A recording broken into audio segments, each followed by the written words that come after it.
അസ്സലാമു അലൈക്കും. ഇന്ന് നമ്മൾ യുഎയുടെ മറ്റൊരു എപ്പിസോഡുമായിട്ടാണ് ഇവിടെ കൂടിയിരിക്കുന്നത്. ഇന്ന് നമ്മൾ ബ്രൈറ്റ് കേരളൈറ്റ് എന്നുള്ള വ്യക്തി അദ്ദേഹം നമുക്കൊരു റെസ്പോണ്ട് തന്നിട്ടുണ്ടായിരുന്നു. അപ്പം അതിനെ ഒന്നുകൂടെ ഒന്ന് വിശകലനം ചെയ്യുക എന്നുള്ള ഉദ്ദേശത്തോടു കൂടിയാണ്.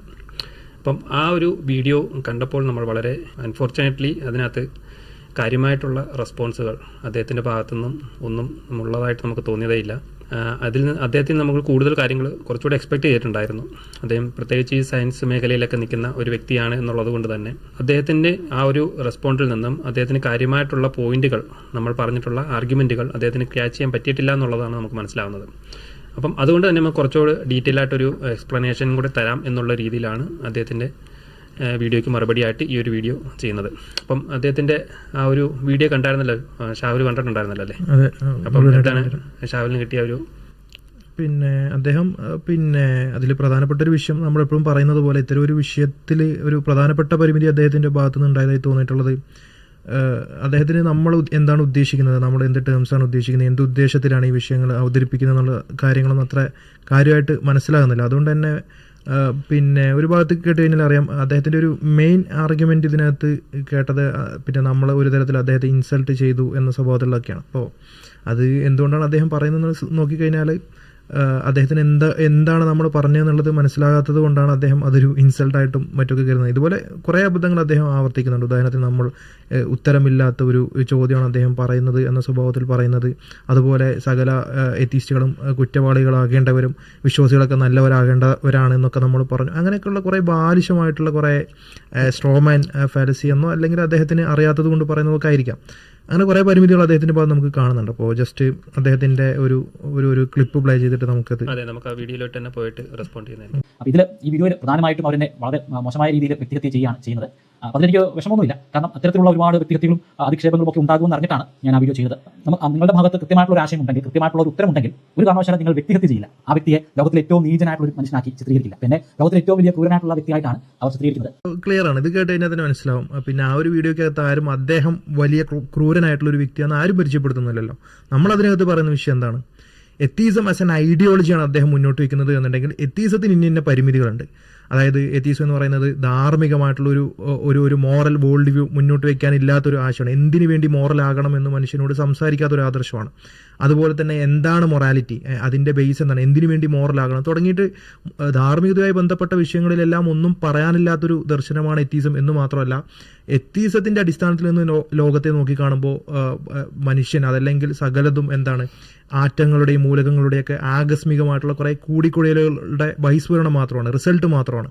അങ്ങനെയുള്ളപ്പോൾ ഇങ്ങനെ ഉണ്ടായിട്ടുള്ള മനുഷ്യൻ ഇങ്ങനെ മുന്നോട്ട് പോയിക്കൊണ്ടിരിക്കുന്ന ഒരു യൂണിവേഴ്സിനകത്ത് എന്തിനു വേണ്ടി നന്മ ചെയ്യണമെന്നുള്ളതിനുള്ള ഉത്തരം ഉണ്ടാകുന്നില്ല, എന്തിനു വേണ്ടി തിന്മ ചെയ്യാതിരിക്കണമെന്നുള്ളതിനുള്ള ഉത്തരമല്ല.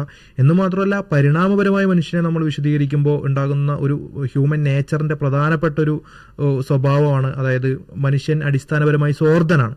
അതായത് സ്വന്തം അതിജീവനം, സ്വന്തം ആഹാരം അല്ലെങ്കിൽ ഇണകൾ എന്നുള്ളതിനൊക്കെ മുൻഗണന നൽകി ജീവിക്കുന്ന ജീവികളുടെ DNA ആയിരിക്കും അല്ലെങ്കിൽ ജീനിനായിരിക്കും കൂടുതൽ അതിജീവന യോഗ്യത ഉണ്ടാവുക.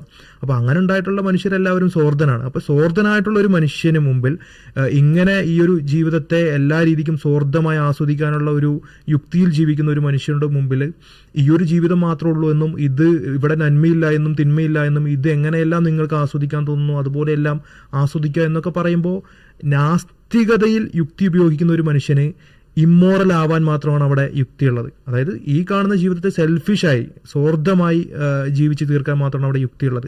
അപ്പോൾ സ്വാഭാവികമായിട്ടും ബലാത്സംഗത്തിന് ചോദനയുള്ള ഒരു വ്യക്തിയെ ബലാത്സംഗത്തിൽ നിന്ന് പിന്തിരിപ്പിക്കാൻ യാതൊന്നും എത്തീസത്തിനകത്തില്ല എന്ന് മാത്രമല്ല, എത്തീസം അതിന് യുക്തി നൽകുന്നുണ്ട്.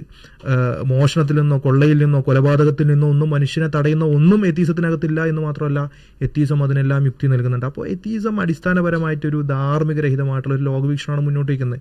എത്തീസം അങ്ങനെ ഒരു ലോകവീക്ഷണം മുന്നോട്ട് വയ്ക്കുന്നതെന്ന് പറയുന്നതിന്റെ അർത്ഥം എത്തീസ്റ്റുകളെല്ലാം മോശക്കാരാണ് എന്നല്ല. അപ്പോൾ ഇദ്ദേഹത്തിന് ഇവിടെ സംഭവിക്കുന്ന ഒരു പ്രശ്നം, ഇദ്ദേഹത്തെ ഏറ്റവും വലിയ മോശക്കാരനായി അവതരിപ്പിച്ചു എന്ന് പറയുന്നത് ഇദ്ദേഹത്തിന് നമ്മൾ എന്ത് ആർഗ്യുമെന്റാണ് പറയുന്നത് മനസ്സിലാകാത്തതിന്റെ പ്രശ്നമാണ്. നമ്മൾ പറയുന്നത് എത്തീസത്തിന്റെ പ്രശ്നമാണ്, എത്തീസ്റ്റിന്റെ പ്രശ്നമല്ല.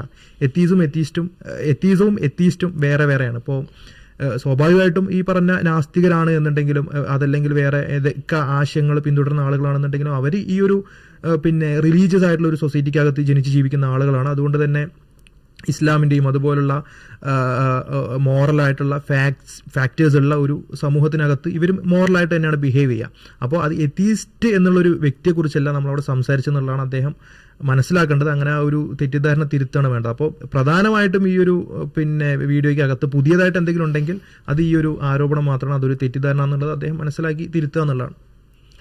ഒരു ഏത്തിസ്റ്റുകളിൽ നിന്ന് നമ്മൾ പൊതുവേ കാണാറില്ല. പ്രത്യേകിച്ച് കേരളത്തിലെ ഏത്തിസ്റ്റുകൾ എന്ന് പറയുമ്പോൾ കുറച്ച് ആംഗ്രി മോഡായിരിക്കും, അതേപോലെ അറഗൻ്റ് ആയിരിക്കും, പിന്നെ കുറച്ച് വിവരമില്ലായ്മ അല്ലെങ്കിൽ ആവശ്യത്തിന് വിവരമില്ലായ്മ, കുറച്ച് കൂടുതൽ വിവരമില്ലായ്മ, പിന്നെ ഇസ്ലാം വിരോധം.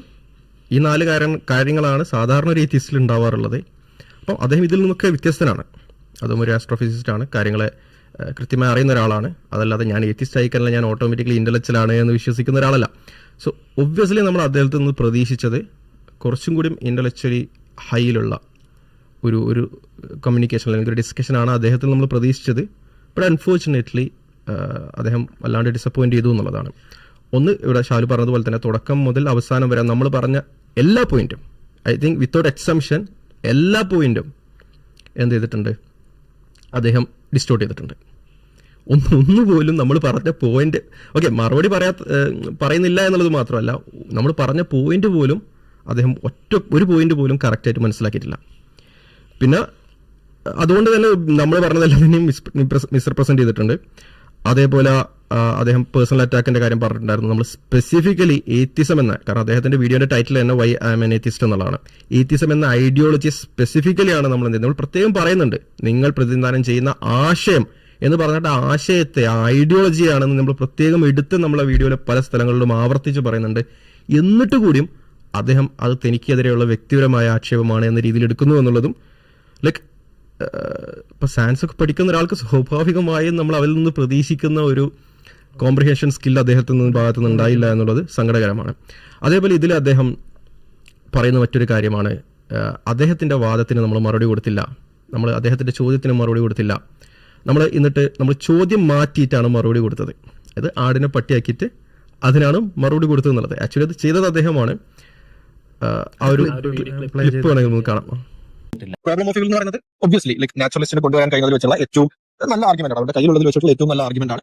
സാമാന്യം തിരക്കില്ലാത്ത ഒരു ആർഗ്യുമെന്റ് ആണ് പ്രോബ്ലം ഓഫ് ഇവിൽ ആർഗ്യുമെന്റ് പറയുന്നത്. പ്രത്യേകിച്ച് ഒരു ഇന്റർണൽ ക്രിറ്റിക് എന്ന രീതിയിൽ, കാരണം നിങ്ങൾ അംഗീകരിക്കുന്ന കാര്യങ്ങൾ, നിങ്ങൾ ദൈവം വിശ്വസിക്കുന്നത്, നിങ്ങൾ ദൈവം കാര്യമായാണ് വിശ്വസിക്കുന്നത്, നിങ്ങൾ ദൈവം നന്മ മാത്രം ചെയ്ത് വിശ്വസിക്കുന്നത്, നിങ്ങൾ ഇന്ന കാര്യങ്ങൾ തന്നെയാണ് നിങ്ങൾ അംഗീകരിക്കുന്നത്, എനിക്ക് പിന്നെ ആ ദൈവം എന്തുകൊണ്ട് ചെയ്യുന്നു എന്നുള്ള രീതിയിൽ ഒരു ഇന്റർണൽ ക്രിറ്റിക് എന്ന രീതിയിൽ അത് അവതരിപ്പിക്കാവുന്നതാണ്. അവർക്ക് കൊണ്ടുവരാൻ കഴിയുന്നതിൽ വെച്ചുള്ള നല്ലൊരു ആർഗ്യുമെന്റുമാണ്. പക്ഷെ പലപ്പോഴും എനിക്ക് അതിശയം തോന്നിയിട്ടുള്ളത്, അല്ലെങ്കിൽ ഈ ആർഗ്യുമെന്റ് കൊണ്ടുവരുന്ന ആളുകൾ ഇവിടെ 2 രീതിയിൽ, ഒരു ഇമോഷണൽ ആർഗ്യുമെന്റ് അവർക്ക് എടുക്കാം, ഒരു റാഷണൽ ആർഗ്യുമെന്റ് ആയിട്ട് എടുക്കാം. അതായത് ഇതിനൊരു ഇമോഷണൽ അപ്പീൽ ഉണ്ട്. അതായത് പീഡനങ്ങൾ നടക്കുന്നു, ഇങ്ങനെയുള്ള പ്രശ്നങ്ങൾ നടക്കുന്നു, ഇങ്ങനെയുള്ള ഒരുപാട് ചെറിയ കുട്ടികൾ പോലും പീഡിപ്പിക്കപ്പെടുന്നു. ഇതിനൊരു ഇമോഷണൽ ആസ്പെക്ട് ഉണ്ട്. ഇതിനപ്പുറത്തേക്ക് പ്രോബ്ലം ഓഫ് ഇവിൽ എന്ന് പറയുന്നത് ഒരു റാഷണൽ ആർഗ്യുമെന്റ് കൂടി തന്നെയാണ്. കാരണം ദൈവം എക്സിസ്റ്റ് ചെയ്യുന്നുണ്ട്, ദൈവവും ഇതും തമ്മിൽ, ഇപ്പൊ മഴ പെയ്യുന്നുണ്ടെങ്കിൽ വെള്ളമില്ലാതിരിക്കുക എന്ന് പറയുന്നത് മഴ പെയ്തിട്ടില്ല എന്നതിന്റെ എവിഡൻസ് ആണെന്നത് പോലെ തന്നെ ദൈവം ഉണ്ടെങ്കിൽ ഇത് സംഭവിക്കാൻ പാടില്ല, പക്ഷെ സംഭവിക്കുന്നുണ്ട്, അതുകൊണ്ട് ദൈവമില്ല എന്ന് പറയുന്നത് റാഷണൽ ആയിട്ടുള്ള ഒരു ആർഗ്യുമെന്റ് തന്നെയാണ്. പക്ഷെ അത് പലപ്പോഴും ആളുകൾ അവതരിപ്പിക്കുന്നത് ഒരു ഇമോഷണലിയാണ് പലരും കാര്യങ്ങൾ അവതരിപ്പിക്കുന്നത് എന്നുള്ളതാണ്. ഇതിപ്പോ ഇത് നമ്മൾ മനസ്സിലാക്കണമെങ്കിൽ ഇതേ ആർഗ്യുമെന്റ് ഇപ്പോൾ ഒരാൾ യൂട്ടിലിറ്റേറിയനിസം ആണ് എടുക്കുന്നത് വിചാരിക്കാം. യൂട്ടിലിറ്റേറിയനിസം എടുത്തു കഴിഞ്ഞാൽ യൂട്ടിലിറ്റേറിയൻ ബേസിക്കലി പറയുന്നത് എന്താണ്, ഏറ്റവും കൂടുതൽ നന്മ എന്ന് പറയുന്നത് ഏറ്റവും കൂടുതൽ എന്താണ്, ഏറ്റവും കൂടുതൽ പ്ലഷർ ഉണ്ടാക്കുക, പെയിൻ മിനിമൈസ് ചെയ്യുക, പ്ലഷർ ഏറ്റവും കൂടുതൽ ഉണ്ടാക്കുക എന്നുള്ളതാണ്. വീഡിയോയുടെ തുടക്കത്തിൽ ഉത്തരമില്ല എന്ന് പറഞ്ഞിരുന്ന ആൾ ഇപ്പോൾ ഉത്തരമായിട്ട് വന്നിട്ടുണ്ട്. ഞാൻ പറഞ്ഞല്ലോ, അങ്ങനെ ഒരു വ്യക്തിക്ക് അത് ഉത്തരം തരാൻ കഴിയണമെങ്കിൽ ആ വ്യക്തി ആ ചോദ്യത്തെ തന്നെ മാറ്റണം. ചോദ്യത്തെ കൊണ്ടുപോയി മാറ്റി ആടിനെ പട്ടിയാക്കി ആണെന്ന് പറയുന്നു, തള്ളിക്കൊള്ളുന്നു. ആ ഒരു പ്രക്രിയയാണ് ഇവിടെ അദ്ദേഹം നടത്തിയത്. അപ്പോൾ അതിന്റെ പൂർണ്ണമായിട്ടുള്ള രൂപം ഞാൻ ഇവിടെ കൊടുക്കുന്നില്ല, കുറച്ച് ഡ്യൂറേഷൻ ഉണ്ട്, അതിന്റെ കുറച്ച് ഭാഗം ഞാൻ ചേർക്കുന്നു. 20 മിനിറ്റ്, ആ വീഡിയോ 20 മിനിറ്റിന് ശേഷമാണ് അദ്ദേഹത്തിന്റെ ഈ സംഭാഷണം വരുന്നത്. അപ്പോൾ അത് പൂർണ്ണമായിട്ട് കാണാൻ താല്പര്യമുള്ളവർ ആ വീഡിയോ ഒന്ന് കയറി പരിശോധിക്കുക. 20 മിനിറ്റ് മുതൽ കുറച്ചധികം നേരം അദ്ദേഹം സംസാരിക്കുന്നുണ്ട്. അദ്ദേഹം ചെയ്യുന്നത് ആടിനെ പട്ടിയാക്കി പേപ്പട്ടിയാണെന്ന് പറഞ്ഞ് തള്ളിക്കൊള്ളുന്നു. ആ തള്ളിക്കൊല്ലത്തെ പ്രോസസ്സാണ് അവിടെ നടക്കുന്നത്. അതിന്റെ ചോദ്യമേ അല്ല, അദ്ദേഹം തന്നെ ചോദ്യം, ആ ചോദ്യത്തിൽ നിന്ന് മറ്റൊരു ചോദ്യം ഉണ്ടാക്കിയത് അദ്ദേഹത്തിന് ആക്രമിക്കാൻ പറ്റുന്ന രൂപത്തിലാക്കി മാറ്റി. പിന്നെ ഇവിടെ ഏറ്റവും നല്ല കാര്യം പറയുന്നത് അദ്ദേഹം അങ്ങനെ സംബന്ധിച്ചു വരുന്നുണ്ട്. അത് ഈ ചോദ്യത്തെ അദ്ദേഹത്തിന് ഒരിക്കലും അഡ്രസ് ചെയ്യാൻ പറ്റില്ല. അഡ്രസ് ചെയ്യാൻ അദ്ദേഹം ശരിക്കും പറ്റും. അദ്ദേഹം ആ വീഡിയോയുടെ അദ്ദേഹത്തിന്റെ സംഭാഷണത്തിന്റെ അവസാന ഭാഗങ്ങളിലേക്ക് അദ്ദേഹം ആ ഉത്തരത്തിലേക്ക് തന്നെ എത്തിച്ചിട്ടുണ്ട്. ഇവിടെ അദ്ദേഹം ആടിനെ പട്ടിയാക്കി, ഷാനു ആടിനെ പട്ടിയാക്കി എന്നുള്ളതാണ് അദ്ദേഹം ചൂണ്ടിക്കാണിക്കുന്നത്. ശരിക്കും ഷാനു ആദ്യം പറഞ്ഞൊരു ആർഗ്യുമെൻറ്റും കൂടെ അദ്ദേഹം ചൂണ്ടിക്കാണിക്കുന്നുണ്ട്. അതായത് നമുക്ക് ഒരു ഉത്തരമില്ല എന്നുള്ളത് കൊണ്ട് ഒരു ഐഡിയോളജിയെ നമുക്ക് നെഗേറ്റ് ചെയ്യാൻ സാധിക്കില്ല എന്ന് പറഞ്ഞ ഒരു ആർഗ്യുമെൻറ്റിനെ ഉത്തരമില്ലാതെയാണ് നമ്മൾ ഇവിടെ ഇരിക്കുന്നത് എന്നുള്ള രീതിയിലേക്ക് അദ്ദേഹം ഡിസ്റ്റോർട്ട് ചെയ്ത് കൊണ്ടുവന്നിട്ടുണ്ട്. അതൊരു സ്ട്രോമാൻ ഫാലസി അവിടെ അദ്ദേഹം ചെയ്യുകയാണ്. പിന്നീട് അദ്ദേഹം പറയുന്നത് നമ്മൾ ആടിനെ പട്ടിയാക്കിയിട്ട് അതിനെ ഉത്തരം പറയാൻ ശ്രമിക്കുകയാണ് ചെയ്യുന്നുള്ളതാണ്. ശരിക്കും ഇവിടെ അദ്ദേഹത്തിന് ശരിക്കും ഈ ഒരു പുള്ളിയുടെ തന്നെ ആർഗ്യുമെൻറ്റ് അത് എന്താണെന്ന് പുള്ളിക്ക് മനസ്സിലായിട്ടില്ല എന്ന് തോന്നുന്നു. ഇത് ഗ്രീക്ക് ഫിലോസഫറായിട്ടുള്ള എപ്പിക്കൂറസ് ഏകദേശം BC 3rd സെഞ്ചുറിയിലൊക്കെ കൊണ്ടുവന്നിട്ടുള്ള പ്രോബ്ലം ഓഫ് ഈവിൾ എന്നുള്ള ഒരു ആർഗ്യുമെൻ്റ് ആണത് ശരിക്കും. അതിനുശേഷമാണ് ശരിക്കും ക്രിസ്ത്യാനിറ്റിയും ഇസ്ലാമും ഒക്കെ നിലവിൽ വരുന്നതും അതിന് ഇത്രയും ഫോളോവേഴ്സ് ഉണ്ടായതും. ഏകദേശം ഒരു 60% ആൾക്കാർ ദൈവവിശ്വാസികളായിട്ടൊക്കെ അതിനുശേഷം വന്നതിന് പോലും ഈ ആർഗ്യുമെൻറ്റിന് ശേഷമാണ്. അപ്പം അദ്ദേഹം മനസ്സിലാക്കി വെച്ചിരിക്കുന്നതനുസരിച്ച് അദ്ദേഹം 18 വർഷം മുന്നേ കണ്ടാണ് ഈ ഒരു ആർഗ്യുമെൻറ്റ് കണ്ടുപിടിച്ചു എന്നുള്ള രീതിയിലാണ് അദ്ദേഹം അത് പ്രസൻറ്റ് ചെയ്യുന്നത്. പക്ഷേ അങ്ങനല്ല ശരിക്കും കാര്യങ്ങൾ. അപ്പം അങ്ങനെ കൊണ്ടുവന്ന ഒരു ആർഗ്യുമെൻറ്റ്, അതിനെ എന്താണ് ആ ആർഗ്യുമെൻറ്റ് ശരിയായ രീതിയിലുള്ള ആർഗ്യുമെൻറ്റ് എന്ന്, അതായത് അദ്ദേഹം കൊണ്ടുവരുന്നത് ഒരു ഇമോഷണൽ അപ്പീലാണ്, ഒരു അപ്പീൽ ടു ഇമോഷൻ എന്നുള്ളൊരു ഫാലസിയാണ് അദ്ദേഹം കൊണ്ടുവരുന്നത്. ശരിക്കും ആ ഒരു ഫാലസിയെ മാറ്റിയിട്ട് എങ്ങനെയാണ് അക്കാഡമിക് ലോകം അതൊരു ലോജിക്കൽ രീതിയിലേക്ക് മാറ്റുന്നത് എന്നുള്ളതാണ് ഷാനു ആദ്യം അവതരിപ്പിച്ചതിന് ശേഷം ആ ലോജിക്കലായിട്ടുള്ള ഒരു ആർഗ്യുമെൻറ്റ് നമ്മളെങ്ങനെ കൗണ്ടർ ചെയ്യാം എന്നുള്ളതാണ് നമ്മളവിടെ അവതരിപ്പിച്ചത്. പക്ഷേ അദ്ദേഹത്തിന് എന്താണതെന്ന് കൃത്യമായിട്ട് മനസ്സിലായിട്ടില്ല എന്നുള്ളതാണ് അദ്ദേഹത്തിൻ്റെ ഈ ഒരു സ്റ്റേറ്റ്മെൻറ്റിൽ നമുക്ക് മനസ്സിലാവുന്നത്. അദ്ദേഹത്തിന്റെ ആർഗ്യുമെന്റ് നോക്കി കഴിഞ്ഞാൽ അതിനെ മനസ്സിലാവും. അത് വളരെ വീക്ക് ഫോമിലാണ് അദ്ദേഹം അവതരിപ്പിക്കുന്നത്. അതായത് എനിക്കിങ്ങനെ വിഷമം ഉണ്ടാകുന്നു, എനിക്ക് ഇങ്ങനെ ഒരു എമോഷണൽ ഇഷ്യൂ ഉണ്ടാകുന്നു, അങ്ങനെയല്ല ഒരു ആർഗ്യുമെന്റ് വർക്ക് ചെയ്യുക. ഇപ്പോൾ റാഷണലായിട്ട് വർക്ക് ചെയ്യണമെന്നുണ്ടെങ്കിൽ ഇപ്പോൾ നമ്മൾ അതിനകത്ത് തന്നെ എക്സാമ്പിളിൽ പറയുന്നത് പോലെ ഇപ്പോൾ പുറത്ത് മഴ പെയ്യുന്നുണ്ട് എന്നുള്ളൊരു ആർഗ്യുമെന്റ് ജസ്റ്റിഫൈഡ് ആകണമെന്നുണ്ടെങ്കിൽ വെള്ളം കാണണം, വെള്ളം ഇല്ലെങ്കിൽ അത് മഴ പെയ്യുന്നില്ല എന്നുള്ളതിന്റെ ജസ്റ്റിഫിക്കേഷൻ ആയിട്ടാണ് എടുക്കുക. അപ്പോൾ ഇങ്ങനെയാണ് റാഷണൽ ആയിട്ടുള്ള ആർഗ്യുമെന്റേഷൻസ് ഉണ്ടാകുക. അതിനപ്പുറത്തേക്ക് പിന്നെ കേവലം എനിക്ക് കുറച്ച് എമോഷണൽ ആയിട്ടുള്ള ഫീലിങ്സ് ഉണ്ടാകുന്നു അതുകൊണ്ട് ഞാനിത് എടുക്കൂല എന്ന് പറഞ്ഞു കഴിഞ്ഞാൽ അത് വ്യക്തികൾക്ക് ആർക്ക് എന്തിനെ കുറിച്ച് വേണമെങ്കിൽ പറയാലോ. അങ്ങനെയല്ല, അത് അഭിപ്രായമാണെന്നാണ് പുള്ളി പറഞ്ഞത്. അദ്ദേഹത്തിന്റെ അഭിപ്രായത്തിനനുസരിച്ചിട്ട് ദൈവത്തോട് പ്രാർത്ഥിക്കേണ്ട ആവശ്യമില്ല. സോ ഈ പറഞ്ഞതുപോലെ അതൊരു ചത്തപട്ടിയായിരുന്നു, അദ്ദേഹം അവതരിപ്പിക്കുന്നതിന് ഒരു ചത്തപട്ടിയായിരുന്നു. അപ്പൊ അതിന് അല്പം ജീവൻ കൊടുത്തിട്ടാണ് നമ്മൾ അതിൽ എന്തൊക്കെ പ്രശ്നം എന്ന് പറയുന്നത്. ലോജിക്കൽ ഫോമിലേക്ക് ആദ്യം മാറ്റുക, എന്നിട്ട് അതിനെ കൗണ്ടർ ചെയ്യാന്നുള്ളതാണ് നമ്മൾ സാധാരണ സ്വീകരിക്കാറുള്ളത്. അപ്പം ഷാനു ആദ്യം അത് ചെയ്തത് അതിനെ ഒരു ലോജിക്കൽ ഫോമിലേക്ക് മാറ്റുകയാണ് ചെയ്തത്. അപ്പൊ അതിനെയാണ് അദ്ദേഹം ആടിനെ പട്ടിയാക്കി എന്ന് തെറ്റിദ്ധരിച്ചത് എന്ന് പറയാം.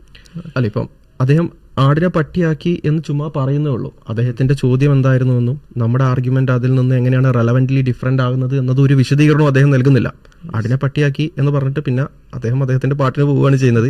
Is not explaining how it is. ഉദാഹരണത്തിന് നമ്മളിവിടെ പറഞ്ഞു പാടിനെ പട്ടിയാക്കിയതിന്റെ ഒരു ഉദാഹരണം. ഇപ്പം നമ്മൾ പറഞ്ഞത് എന്താണ്, ഒരു ചോദ്യത്തിന് ഉത്തരം ഇല്ല എന്നതുകൊണ്ട് എന്താണ്, മുസ്ലിങ്ങൾക്കൊരു ചോദ്യത്തിന് ഉത്തരം പറയാൻ പറ്റുന്നില്ല, അല്ലെങ്കിൽ വിശ്വാസികൾക്കൊരു ചോദ്യത്തിന് ഉത്തരം പറയാൻ പറ്റുന്നില്ല എന്നതുകൊണ്ട് ദൈവവിശ്വാസം ഇല്ല എന്നതിനർത്ഥമില്ല എന്നാണ് എൻ്റെ സ്റ്റേറ്റ്മെന്റ്. അതിനർത്ഥം ഉത്തരമില്ല എന്നല്ല. ഉത്തരമില്ല എങ്കിലും, അല്ലെങ്കിൽ ഉത്തരമില്ല എന്ന് സങ്കല്പിച്ചാൽ പോലും, അല്ലെങ്കിൽ ഉത്തരമില്ലെങ്കിലും അതെന്തല്ല, ദൈവവിശ്വാസം തെറ്റാണെന്നതിന്റെ തെളിവല്ല എന്നാണ് പറഞ്ഞത്. കണ്ടീഷണൽ സ്റ്റേറ്റ്മെന്റ് ആണ്. അതിലെവിടെ എന്തില്ല, ഉത്തരമില്ല എന്ന് ഞാൻ പറഞ്ഞിട്ടേ ഇല്ല. ഇതാണ് ഇവിടെ സിറ്റുവേഷൻ. കാരണം അതാണ് ഇവിടെ വളരെ കൃത്യമായിട്ട് നമുക്ക് മനസ്സിലാവും, ഇത് ആട് ഇതാണ്, ഇത് പട്ടി ഇതാണ് എന്നുള്ളത്. കാരണം ഉത്തരമില്ല എന്നതാണ് മൂപ്പര് പറഞ്ഞ ആർഗ്യുമെന്റ്, അല്ലെങ്കിൽ മൂപ്പര് ഡിസ്റ്റോർട്ട് ചെയ്ത ആർഗ്യുമെന്റ്. ഞാൻ യഥാർത്ഥത്തിൽ പറഞ്ഞത് ഉത്തരം ഇല്ലെങ്കിൽ എന്നാണ്, ഇല്ല എന്നല്ല. ഇല്ല എന്ന് പറയുന്നു, ഇല്ലെങ്കിൽ എന്ന് പറയുന്നത് തമ്മിൽ വ്യത്യാസം അദ്ദേഹത്തിന് മനസ്സിലാക്കണമായിരുന്നു. ഇതാണ് പട്ടിയാക്കുന്ന ഒരു ഉദാഹരണം. ഇതേപോലെ അദ്ദേഹം വിശദീകരിക്കണമായിരുന്നു, പക്ഷെ അദ്ദേഹം വിശദീകരിക്കാനുള്ള ഒരു ശ്രമവും നടത്തിയിട്ടില്ല എന്നുള്ളതാണ്. ഇനി അദ്ദേഹം ചോദ്യം എന്ന രീതിയിലാണ് എന്റെ ചോദ്യത്തിന് മറുപടി പറഞ്ഞിട്ടില്ല എന്നുള്ളതാണ്. ഇവിടെയും അദ്ദേഹം 2 പ്രാവശ്യം ആ ചോദ്യം ഈ വീഡിയോയിൽ ആവർത്തിക്കുന്നുണ്ട്. പക്ഷേ ചോദ്യമല്ല, അത് പ്രസ്താവനയായിട്ടാണ് പോകുന്നത്. 2 പ്രാവശ്യം അദ്ദേഹം ചോദ്യം ആവർത്തിക്കുന്നത് വേണമെങ്കിൽ നമുക്കൊന്ന് കേൾക്കാം. എന്റെ ഉത്തരത്തെ നേരിട്ട് അഡ്രസ് ചെയ്ത് കഴിഞ്ഞാൽ ദൈവത്തിന് കരുണയില്ലെന്ന് ഉറപ്പിച്ച് പറയേണ്ടി വരും. ദൈവം ഇതെല്ലാം കാണുന്നുണ്ടെന്നുള്ള കാര്യം അവർക്ക് നിഷേധിക്കാൻ സാധിക്കില്ല. ദൈവം ഇതൊക്കെ അറിയുന്നുണ്ടെന്നുള്ള കാര്യം അവർക്ക് നിഷേധിക്കാൻ സാധിക്കില്ല. പക്ഷേ ഇതെല്ലാം കാണുകയും അറിയുകയും അതിനുള്ള പ്ലാറ്റ്ഫോം ഉണ്ടാക്കി കൊടുക്കുകയും കുഞ്ഞുങ്ങളെ പരീക്ഷ വസ്തുക്കളാക്കി മാറ്റുകയും ചെയ്യുന്ന ആ വ്യക്തി പരമകാരുണ്യവാനാണെന്ന് പറയുകയാണെങ്കിൽ അത് സംഭവിച്ചു കൊടുക്കാൻ ഒരിക്കലും സാധിക്കില്ല. അങ്ങനെ ഒരു വ്യക്തി പരമകാരുണ്യവാനല്ല, സ്നേഹമുള്ള ആളല്ല, കനിവിന്റെ ഒരു ചെറിയ അംശം പോലും തൊട്ടു തീണ്ടിട്ടില്ല. അങ്ങനെ തൊട്ടു തീണ്ടാത്ത ഒരു വ്യക്തിയെ ദൈവം എന്ന് വിളിക്കേണ്ട ആവശ്യമാണ്. അങ്ങനെ ഒരു വ്യക്തിക്ക് ഏറ്റവും അനുയോജ്യമായിട്ടുള്ള പദം ചെകുത്താനല്ലേ നമ്മൾ വിളിക്കേണ്ടത്. ഞാനൊരു പ്രത്യേക മതത്തിലെ വിശ്വാസത്തെക്കുറിച്ചല്ല പറയുന്നത്. എന്റെ ഉത്തരവെല്ലാം തരാനായിട്ട് ശ്രമിക്കുന്നത് ഒരു പ്രത്യേക മതമാണെന്ന് മാത്രം. അല്ലാതെ എന്റെ ചോദ്യം ഒരു പ്രത്യേക മതത്തെ ടാർഗറ്റ് ചെയ്തുകൊണ്ടല്ല. എന്റെ ചോദ്യം ശരിക്കും മതങ്ങളെ മാത്രം ടാർഗറ്റ് ചെയ്തുകൊണ്ടല്ല. വിശ്വാസികൾ തന്നെ മതത്തിന്റെ വിശ്വാസങ്ങൾ വിശ്വസിക്കാതെ അല്ലാതെ ഒരു ശക്തി ഉണ്ടെന്ന് വിശ്വസിക്കുന്ന ആളുകളുണ്ട്. അതിനെക്കുറിച്ചൊക്കെ നമ്മൾ രണ്ടാമത് കമന്റ്സ് ഒക്കെ വായിച്ചിട്ട് അതിന് റെസ്പോണ്ട് ചെയ്യുന്ന വീഡിയോയിൽ പരാമർശിച്ചിരുന്നു. ഓക്കെ, ഇവിടെ ബേസിക്കലി അദ്ദേഹം പറയുന്നത് എന്താണെന്ന് വെച്ചാൽ, അദ്ദേഹത്തിന്റെ ചോദ്യം എന്ന് പറഞ്ഞുകൊണ്ട് അദ്ദേഹം ഒരു പ്രസ്താവനയാണ് അവതരിപ്പിക്കുന്നത്.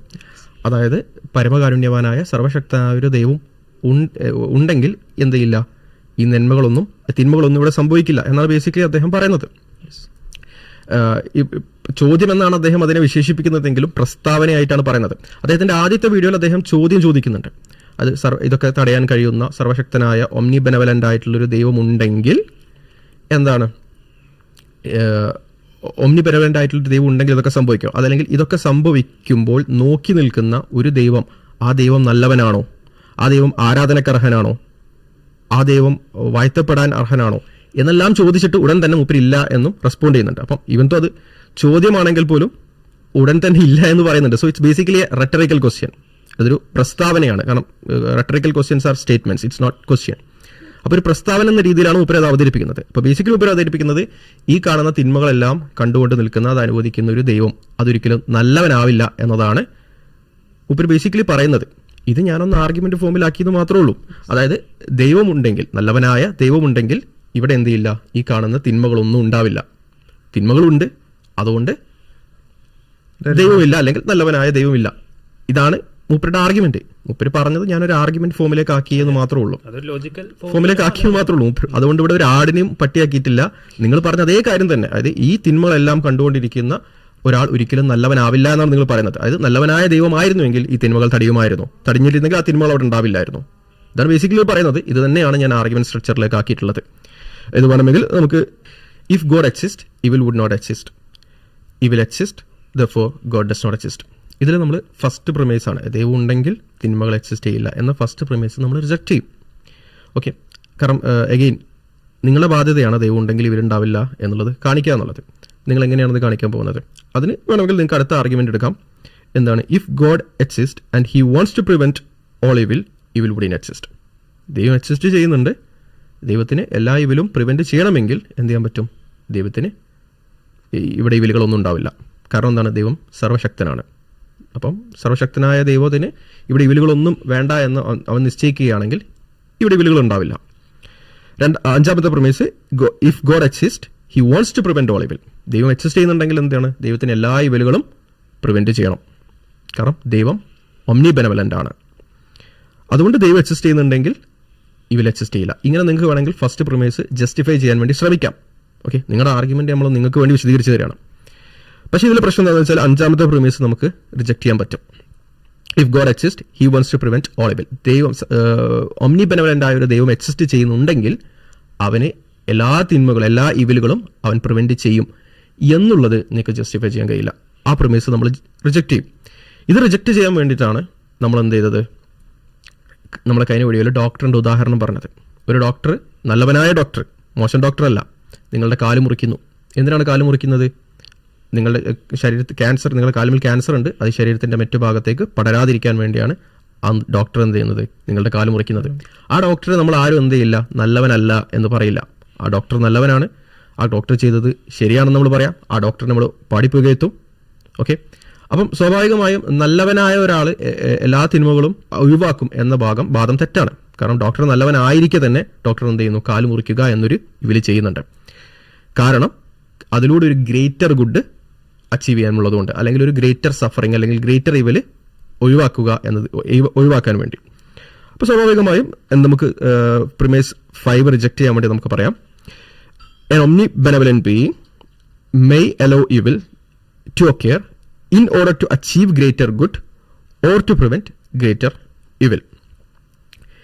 omnibenevolent ആയ ഒരു ബീയിങ് എന്ത് ചെയ്യാം? ഒരു വലിയ നന്മ അച്ചീവ് ചെയ്യാൻ വേണ്ടിയോ അതല്ലെങ്കിൽ ഒരു വലിയ ഇവില് ഒഴിവാക്കാൻ വേണ്ടിയോ ചെറിയ ഇവില് അലോ ചെയ്തേക്കാം. ഒബ്വിയസ്ലി ഇവിടെ ഒരാൾ ഒരു ഒബ്ജക്ഷൻ കൊണ്ടുവന്നേക്കാം. ഡോക്ടറിനെ പോലെയല്ല ദൈവം എന്ന് പറയുന്നത്. ദൈവം ഒമ്നിപൊട്ടന്റ് ആണ്. ഇപ്പൊ ഡോക്ടറെ സംബന്ധിച്ചിടത്തോളം ഡോക്ടറിന് കാല് മുറിക്കുകയല്ലാതെ വേറെ വഴിയില്ല ക്യാൻസർ തടയാൻ. ഈ ഗ്രേറ്റർ ഗുഡ് അച്ചീവ് ചെയ്യണമെങ്കിൽ കാല് മുറിക്കുക എന്നുള്ള ഒറ്റ ഓപ്ഷൻ മാത്രമേ ഡോക്ടറുടെ ഭാഗത്തുള്ളൂ. എന്നാൽ ദൈവത്തെ സംബന്ധിച്ചിടത്തോളം ഇപ്പോൾ ക്യാൻസർ ഡയറക്റ്റ് മാറ്റാം, കാല് മുറിക്കാതെ തന്നെ ദൈവത്തിനെ ക്യാൻസർ മാറ്റാൻ കഴിയും. അപ്പോൾ ദൈവം ഒമ്നിപൊട്ടന്റ് ആയ ഇതുകൊണ്ട് തന്നെ ഈ ഗ്രേറ്റർ ഗുഡ് അച്ചീവ് ചെയ്യാൻ ഈ ലെസർ സഫറിങ്ങിന്റെ ആവശ്യം ദൈവത്തിനില്ല. ഈ ലെസർ സഫറിങ് ഇല്ലാതെ തന്നെ ഗ്രേറ്റർ ഗുഡിനെ അച്ചീവ് ചെയ്യാൻ പറ്റും എന്നുള്ളതാണ്. ബട്ട് ദ റെസ്പോൺസ് ഈസ്, ഒമ്നിപൊട്ടൻസ് എന്ത് റിക്വയർ ചെയ്യുന്നില്ല? ഒമ്നിപൊട്ടൻസ് ഇപ്പം ഇസ്ലാമിക വിശ്വാസ പ്രകാരമാണെങ്കിൽ മുംകിനായ കാര്യങ്ങളുമായി മാത്രമാണ് അള്ളാഹുവിന്റെ കുദ്രത്ത് ബന്ധിക്കപ്പെടുന്നുള്ളൂ. അതായത് പോസിബിൾ ആയ കാര്യങ്ങൾ മാത്രമാണ് ഒരു ഒമ്നിപൊട്ടന്റ് ബീയിങ് ക്രിയേറ്റ് ചെയ്യാൻ ബാധ്യസ്ഥനാവുന്നുള്ളൂ. അഥവാ 4 സൈഡിലുള്ള ട്രയാങ്കിൾ ഉണ്ടാക്കാൻ ഒമ്നിപൊട്ടന്റ് ബീയിങ്ങിന് അല്ലെങ്കിൽ ഒമ്നിപൊട്ടൻസ് അത് റിക്വയർ ചെയ്യുന്നില്ല. സോ ഇതുകൊണ്ട് തന്നെ ചിലപ്പോൾ there may be some evil that is necessary, that is metaphysically necessary in order to achieve some other greater good. അതായത് ഈ ഗ്രേറ്റർ ഗുഡ് അച്ചീവ് ചെയ്യാൻ ഈ ഇവിൽ നെസസറി ആയിരിക്കും. മറ്റൊരു രീതിയിൽ പറയുകയാണെങ്കിൽ it is impossible to achieve the greater good without this evil. ഈ evil ഇല്ലാതെ ഈ ഗ്രേറ്റർ ഗുഡ് അച്ചീവ് ചെയ്യുക എന്നത് ഇമ്പോസിബിൾ ആയിരിക്കും. ഓക്കെ, മെറ്റാഫിസിക്കലി ഇമ്പോസിബിൾ ആയിട്ടുള്ള കാര്യമായിരിക്കും. മെറ്റാഫിസിക്കലി ഇമ്പോസിബിൾ ആയിട്ടുള്ള കാര്യം ഒമ്നിപൊട്ടന്റ് ബീയിങ് റിക്വയർ ചെയ്യുന്നില്ല. അപ്പോൾ അതുകൊണ്ട് തന്നെ നമുക്ക് ഈ ഒരു ഒമ്നിപൊട്ടന്റ് ബീയിങ് എല്ലാ സാഹചര്യത്തിലും ഇവിൽ പ്രിവെന്റ് ചെയ്യണം എന്നുള്ള പ്രിമൈസ് ജസ്റ്റിഫൈ ചെയ്യാൻ ഇവർക്ക് കഴിയില്ല. അതുകൊണ്ട് തന്നെ ഇവരുടെ ഒന്നാമത്തെ പ്രമേസ്, അത് ദൈവം എക്സിസ്റ്റ് ചെയ്യുന്നുണ്ടെങ്കിൽ ഇവരിവിടെ ഉണ്ടാവില്ല എന്നുള്ള പ്രമേസ് ജസ്റ്റിഫൈ ചെയ്യാൻ കഴിയില്ല. കാരണം അത് ജസ്റ്റിഫൈ ചെയ്താൽ മാത്രമാണ് നല്ലവനായൊരു ദൈവം ഉണ്ടെങ്കിൽ ഇവരുണ്ടാവില്ല എന്നുള്ള ഇദ്ദേഹത്തിന്റെ വാദം നിലനിൽക്കുള്ളൂ. സോ അദ്ദേഹത്തിന്റെ വാദം അദ്ദേഹത്തിന് സ്ഥാപിക്കാൻ കഴിയില്ല എന്നുള്ളതാണ്. പിന്നെ അദ്ദേഹത്തിന് വേണമെങ്കിൽ ഒന്നും കൂടി റീഫ്രൈസ് ചെയ്യാം അദ്ദേഹത്തിന്റെ വാദം. ദൈവം എക്സിസ്റ്റ് ചെയ്യുന്നുണ്ടെങ്കിൽ അൺനെസസറി ആയിട്ടുള്ള, അതല്ലെങ്കിൽ പോയിന്റ്ലെസ് ആയിട്ടുള്ള, ഗ്രാറ്റ്യൂഷ്യസ് ആയിട്ടുള്ള ഇവിലുകൾ ഉണ്ടാവില്ല. അതായത് ഗ്രേറ്റർ ഗുഡ് ഇല്ലാത്ത, ഗ്രേറ്റർ ഗുഡ് അച്ചീവ് ചെയ്യാൻ അനിവാര്യമല്ലാത്ത ഇവിലുകൾ ഉണ്ടാവില്ല. ദൈവം ഉണ്ടെങ്കിൽ ഇവിലുകൾ ഉണ്ടാവും, പക്ഷേ അൺനെസസറി ഇവിലുകൾ ഉണ്ടാവില്ല, അല്ലെങ്കിൽ അൺജസ്റ്റിഫൈഡ് ഇവിലുകൾ ഉണ്ടാവില്ല. അതെ, അത് ഗ്രേറ്റർ ഗുഡ് അച്ചീവ് ചെയ്യാൻ ആവശ്യമായിട്ടുള്ള ഇവിലുകളായിരിക്കും ഉണ്ടാവുക. അപ്പം സ്വാഭാവികമായും ഫസ്റ്റ് അങ്ങനെ വേണമെങ്കിൽ നമുക്ക് എന്ത് ചെയ്യാം, ഈ ആർഗ്യുമെന്റിനെ ഒന്ന് റീഫ്രേസ് ചെയ്യാം. അത് if God exist, unnecessary unjustified evil would not exist. Unnecessary unjustified evil do exist, therefore God does not exist. പക്ഷെ ഇതിന്റെ പ്രശ്നം എന്താണെന്ന് വെച്ചാൽ രണ്ടാമത്തെ പ്രമേസാണ്.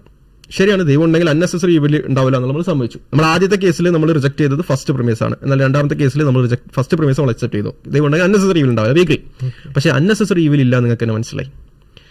ഈ സെക്കൻഡ് പ്രമേസ് ഡിഫെൻഡ് ചെയ്യാൻ വേണ്ടി, അൺനെസസറി ഇവിൽ ഉണ്ട് എന്ന് ഡിഫെൻഡ് ചെയ്യാൻ വേണ്ടി നിങ്ങൾക്ക് വേറൊരു ആർഗ്യുമെന്റ് ആവശ്യമായി വരും. അത് ബേസിക്കലി ഇങ്ങനെയാണ് പോവുക. It seems like there is no greater good that would it seems like this evil is not necessary for any greater good, therefore this evil is not necessary for any greater good. Okay, ഒന്നാമത്തെ premise, മൂന്നാമത്തെ പ്രമേസിനെ രണ്ടാമത്തെ പ്രമേസിനെ justify ചെയ്യാൻ വേണ്ടിയിട്ടുള്ള പുതിയ argument ആണ്. അതിൽ basically പറയുന്നത് it seems like എന്താണ്, ഈ ഇവില് ഏതെങ്കിലും ഒരു ഗ്രേറ്റർ ഗുഡ് അച്ചീവ് ചെയ്യാൻ നെസസറി ആണെന്ന് എനിക്ക് തോന്നുന്നില്ല. അതുകൊണ്ട് ഈ ഇവിൽ എന്തല്ല, നെസസറി ഇവിൽ അല്ല. Okay, this is what basically it sets. ഇതിന് രണ്ട് രീതിയിലാണ്. ഇവിടെ സൈഫ് ഖാൻ പറഞ്ഞതുപോലെ ഇത് ഇന്നും ഇന്നലെയും തുടങ്ങിയ ആർഗ്യുമെന്റ് അല്ല, ഒരുപാട് കാലമായിട്ട് നടന്നുകൊണ്ടിരിക്കുന്ന ആർഗ്യുമെന്റ് അല്ല. അത് 18 വർഷങ്ങൾക്ക് മുമ്പ് അദ്ദേഹം കണ്ടുപിടിച്ച ഒരു ആർഗ്യുമെന്റ് ഒന്നുമല്ല. സ്വാഭാവികമായും വർഷങ്ങളായി ഇവിടെ ബേസിക്കലി നമുക്ക് രണ്ട് രീതിയിൽ ഇതിനെ റെസ്പോണ്ട് ചെയ്യാൻ കഴിയും.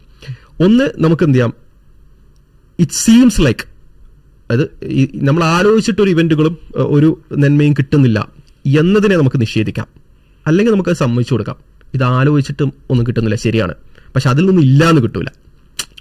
ഉദാഹരണത്തിന് ഞാൻ എന്താണ് അമേരിക്ക കണ്ടിട്ടില്ല എന്നതുകൊണ്ട് അമേരിക്ക ഇല്ലാന്ന് വരില്ലല്ലോ. അല്ലെങ്കിൽ ഇപ്പം ഞാൻ എന്താണ് ഇപ്പൊ ഖുർആൻ വായിക്കാത്ത ഒരാൾ പറയാണ്, ഞാൻ ഇതുവരെ ഖുർആനിലൊന്നും കണ്ടിട്ടില്ല, അല്ലെങ്കിൽ ഖുർആനിൽ നന്മ കണ്ടിട്ടില്ല. ഇപ്പൊ ചില ആളുകൾ പറയാറുണ്ടല്ലോ, ഖുർആനിൽ നന്മ കണ്ടിട്ടില്ല. അത് കാണൂല കാരണം വായിക്കണ്ടേ, വായിച്ചാലേ കാണുള്ളൂ. അപ്പൊ സ്വാഭാവികമായും ഒരാൾ കണ്ടിട്ടില്ല എന്നതുകൊണ്ട് അങ്ങനെ സംഭവം ഇല്ല എന്ന് വരില്ല. അപ്പം നമ്മൾ ആലോചിച്ചിട്ട് കിട്ടുന്നില്ല എന്നതുകൊണ്ട് ഇല്ല എന്ന് വരില്ല.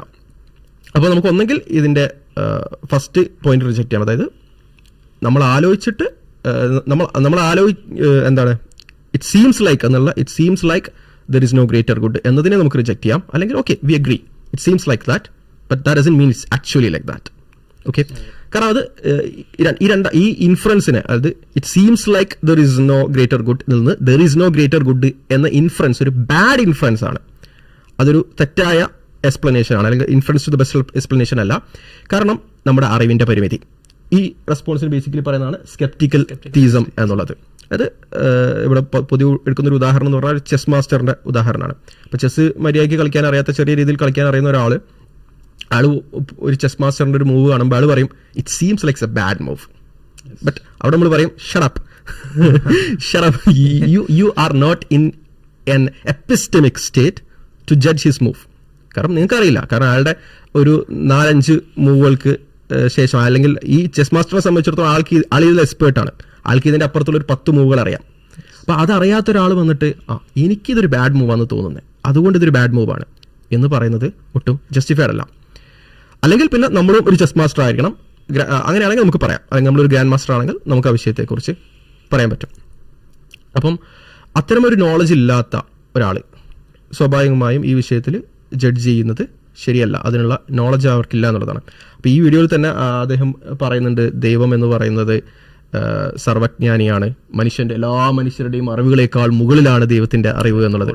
അങ്ങനെ അറിവുള്ളൊരു ദൈവം ഒരു കാര്യം ചെയ്യുമ്പോൾ ആ ദൈവത്തിന്റെ ആ ഒരു പ്രവർത്തനത്തിന്റെ പിന്നിൽ ഞാൻ ആലോചിച്ചിട്ട് എനിക്കൊന്നും കിട്ടുന്നില്ല എന്നതിൽ നിന്ന് അങ്ങനെ ഒന്നുമില്ല എന്ന് നിർദ്ധരിച്ചെടുക്കുന്നത് ഫാൾട്ടി റീസണിങ് ആണ്. എന്ന് മാത്രമല്ല നമുക്ക് നേരെ തിരിച്ചാണല്ലോ കിട്ടുക. അതായത് ഗോഡ് ഓൾ പവർഫുൾ ആണ്, അതുപോലെ തന്നെ ഒംനിസെന്റ് ആണ്, സർവ്വം അറിയുന്ന സർവ്വശക്തമായിട്ടുള്ള ഒരു ഗോഡ് ക്രിയേറ്റ് ചെയ്തൊരു യൂണിവേഴ്സിനകത്ത് ഇത് കാണുന്നുണ്ട് എന്നുണ്ടെങ്കിൽ അതിനൊരു ജസ്റ്റ് റീസൺ ഉണ്ട് എന്ന് അസ്യൂം ചെയ്യുന്നതിനാണ് അവിടെ റീസൺ ഉള്ളത്.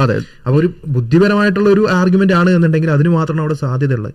മാത്രമല്ല ഇപ്പോൾ ഗോഡ് ഡസൻ എക്സിസ്റ്റ് എന്നുള്ളതാണ് അദ്ദേഹത്തിന് സ്ഥാപിക്കേണ്ടത് എന്നുണ്ടെങ്കിൽ എനിക്ക് തോന്നുന്നത് വേറൊരു ഗുഡ് ആർഗ്യുമെന്റ് അദ്ദേഹത്തിന്റെ കയ്യിലില്ല എന്നാണ് ശരിക്കും ഇതുപോലുള്ള വീക്ക് ആർഗ്യുമെന്റ്സ് പറയുന്നതിലൂടെ സമ്മതിക്കുന്നത്. അല്ലെങ്കിൽ മറ്റ് എത്തിസ്റ്റുകളാണെന്നുണ്ടെങ്കിലും പ്രോബ്ലം ഓഫ് വ്യൂവിൽ പറയുമ്പോൾ ഇപ്പോൾ നമുക്ക് വേണമെങ്കിൽ യൂണിവേഴ്സിന്റെ നേച്ചറും അങ്ങനെയുള്ള കാര്യങ്ങളും എക്സ്പ്ലെയിൻ ചെയ്തിട്ടുവാണെങ്കിൽ യൂണിവേഴ്സ് എന്ന് പറഞ്ഞാൽ ഇറ്റ് സെൽഫ് നെസസറി ആണ്, അതുകൊണ്ട് തന്നെ there is no need for a creator, ഒരു സൃഷ്ടാവിന്റെ ആവശ്യമില്ല, അതുപോലുള്ള ആർഗ്യുമെന്റ്സ് ഒക്കെ മേക്ക് ചെയ്യാം. അപ്പോൾ അങ്ങനെയുള്ള ആർഗ്യുമെന്റ്സ് ഒന്നും മേക്ക് ചെയ്യാതെ കേവലം ഇവിടെ എവില് കാണുന്നു അതുകൊണ്ട് ഗോഡില്ല എന്നുള്ളതിലേക്ക് ശരിക്കും റാഷണൽ ആയിട്ടുള്ള ഒരു സ്ട്രോങ് ക്ലെയിം ഇവർക്ക് വേറെ വെക്കാനില്ല എന്നുള്ളതാണ് ശരിക്കും ഇതിലൂടെ സമ്മതിക്കുന്നത്. എൻ്റെ ഓർമ്മ ശരിയാണെങ്കിൽ ലൈക്ക് ഇപ്പം ഈ ഫിലോസഫി ലിറ്ററേച്ചറിലൊക്കെ ഈ ലോജിക്കൽ പ്രോബ്ലം ഓഫ് ഇവില് ഏകദേശം ഔട്ട്ഡേറ്റഡ് ആണ്. ലൈക്ക് ആളുകളെല്ലാം ഓക്കെ ഇത് ലോജിക്കൽ ആർഗ്യുമെന്റ് ആയിട്ട് യൂസ് ചെയ്യാൻ പറ്റില്ല എന്നുള്ളത് ഒട്ടുമിക്ക എല്ലാവരും അംഗീകരിക്കാറുണ്ട് എന്നുള്ളതാണ്. പിന്നെ ഇതിന്റെ ഫസ്റ്റ് പ്രിമേസ് റിജക്ട് ചെയ്യാൻ 2 മാർഗങ്ങളാണുള്ളത്. ഒന്ന് ഡിഫെൻസ്, മറ്റൊന്ന് തിയോഡസിസ്. ഡിഫെൻസ് ബേസിക്കലി പറയുന്നത് എന്താണെന്ന് വെച്ചാൽ ഇറ്റ് സീംസ് ലൈക്ക് നമ്മൾ പറയുന്നതാണല്ലോ, it seems like there is no greater good.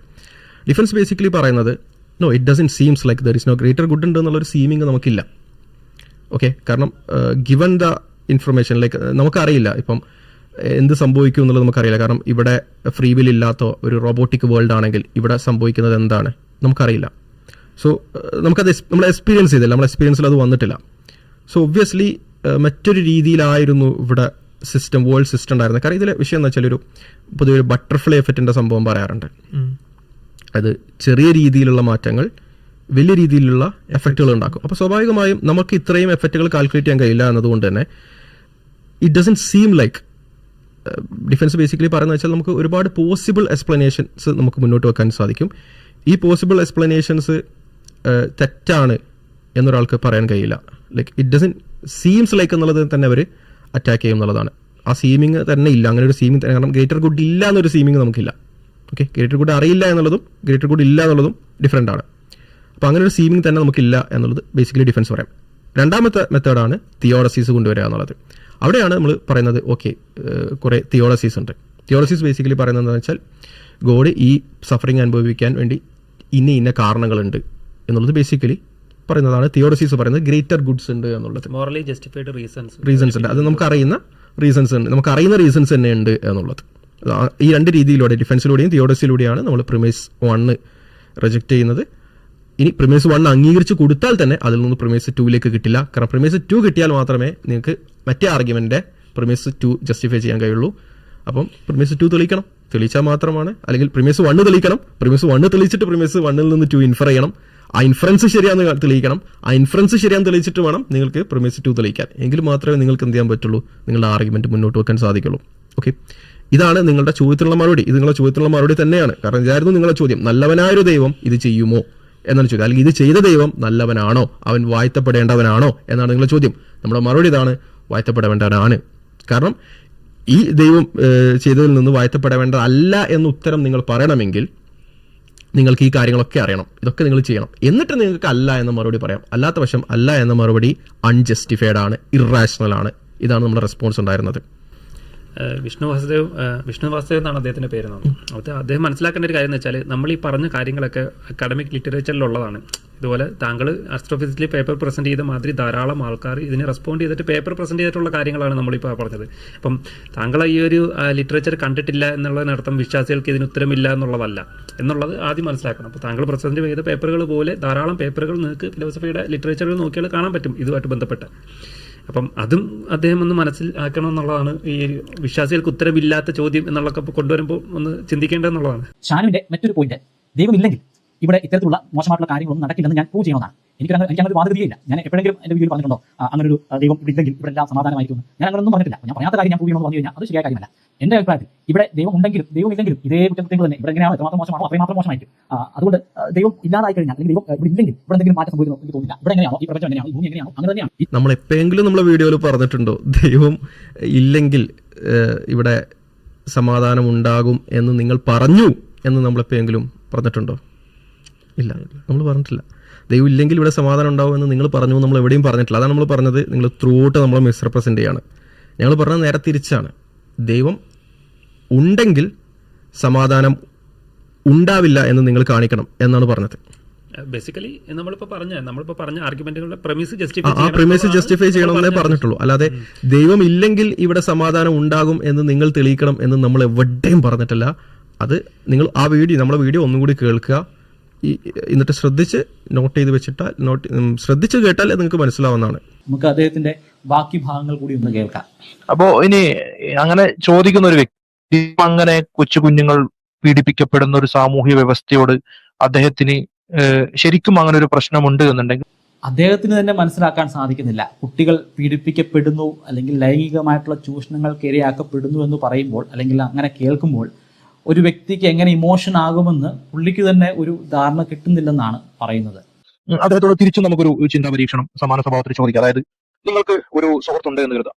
അങ്ങനെ ഒരു സുഹൃത്ത് ഇങ്ങനെ കൊച്ചു കുഞ്ഞുങ്ങൾ ബലാത്സംഗം ചെയ്യപ്പെടുന്ന, നീതിയും അനീതിയും ഇല്ല എന്ന് ജനങ്ങൾ വിശ്വസിക്കുന്ന ഒരു ഐഡിയോളജിയെ ജനങ്ങൾക്കിടയിൽ പ്രൊപ്പഗേറ്റ് ചെയ്യുന്നു. ആ ഐഡിയോളജിയുടെ ഭാഗമായിട്ട് ബലാത്സംഗങ്ങൾ, അതുപോലെ തന്നെ ക്രൂരതകൾ, അത് ഈ പറഞ്ഞ പോലെ കൊച്ചു കുഞ്ഞുങ്ങൾ ഉൾപ്പെടെ, സ്ത്രീകൾ ഉൾപ്പെടെ, വൃദ്ധന്മാരുൾപ്പെടെ ആർക്കും നീതിയും അനീതിയും ലഭിക്കാത്ത ഒരു ലോകം ഇവിടെ ഉണ്ടാകാൻ കാരണമാകുന്ന ഒരു സാമൂഹ്യ വ്യവസ്ഥിതിയെ ഒരു വ്യക്തിയുടെ പ്രൊപ്പഗേഷനിലൂടെ ഉണ്ടാകുന്നു എന്നുണ്ടെങ്കിൽ അതാണ് ഏറ്റവും മികച്ച വൃത്തികേട് എന്ന് പറയുന്നത്.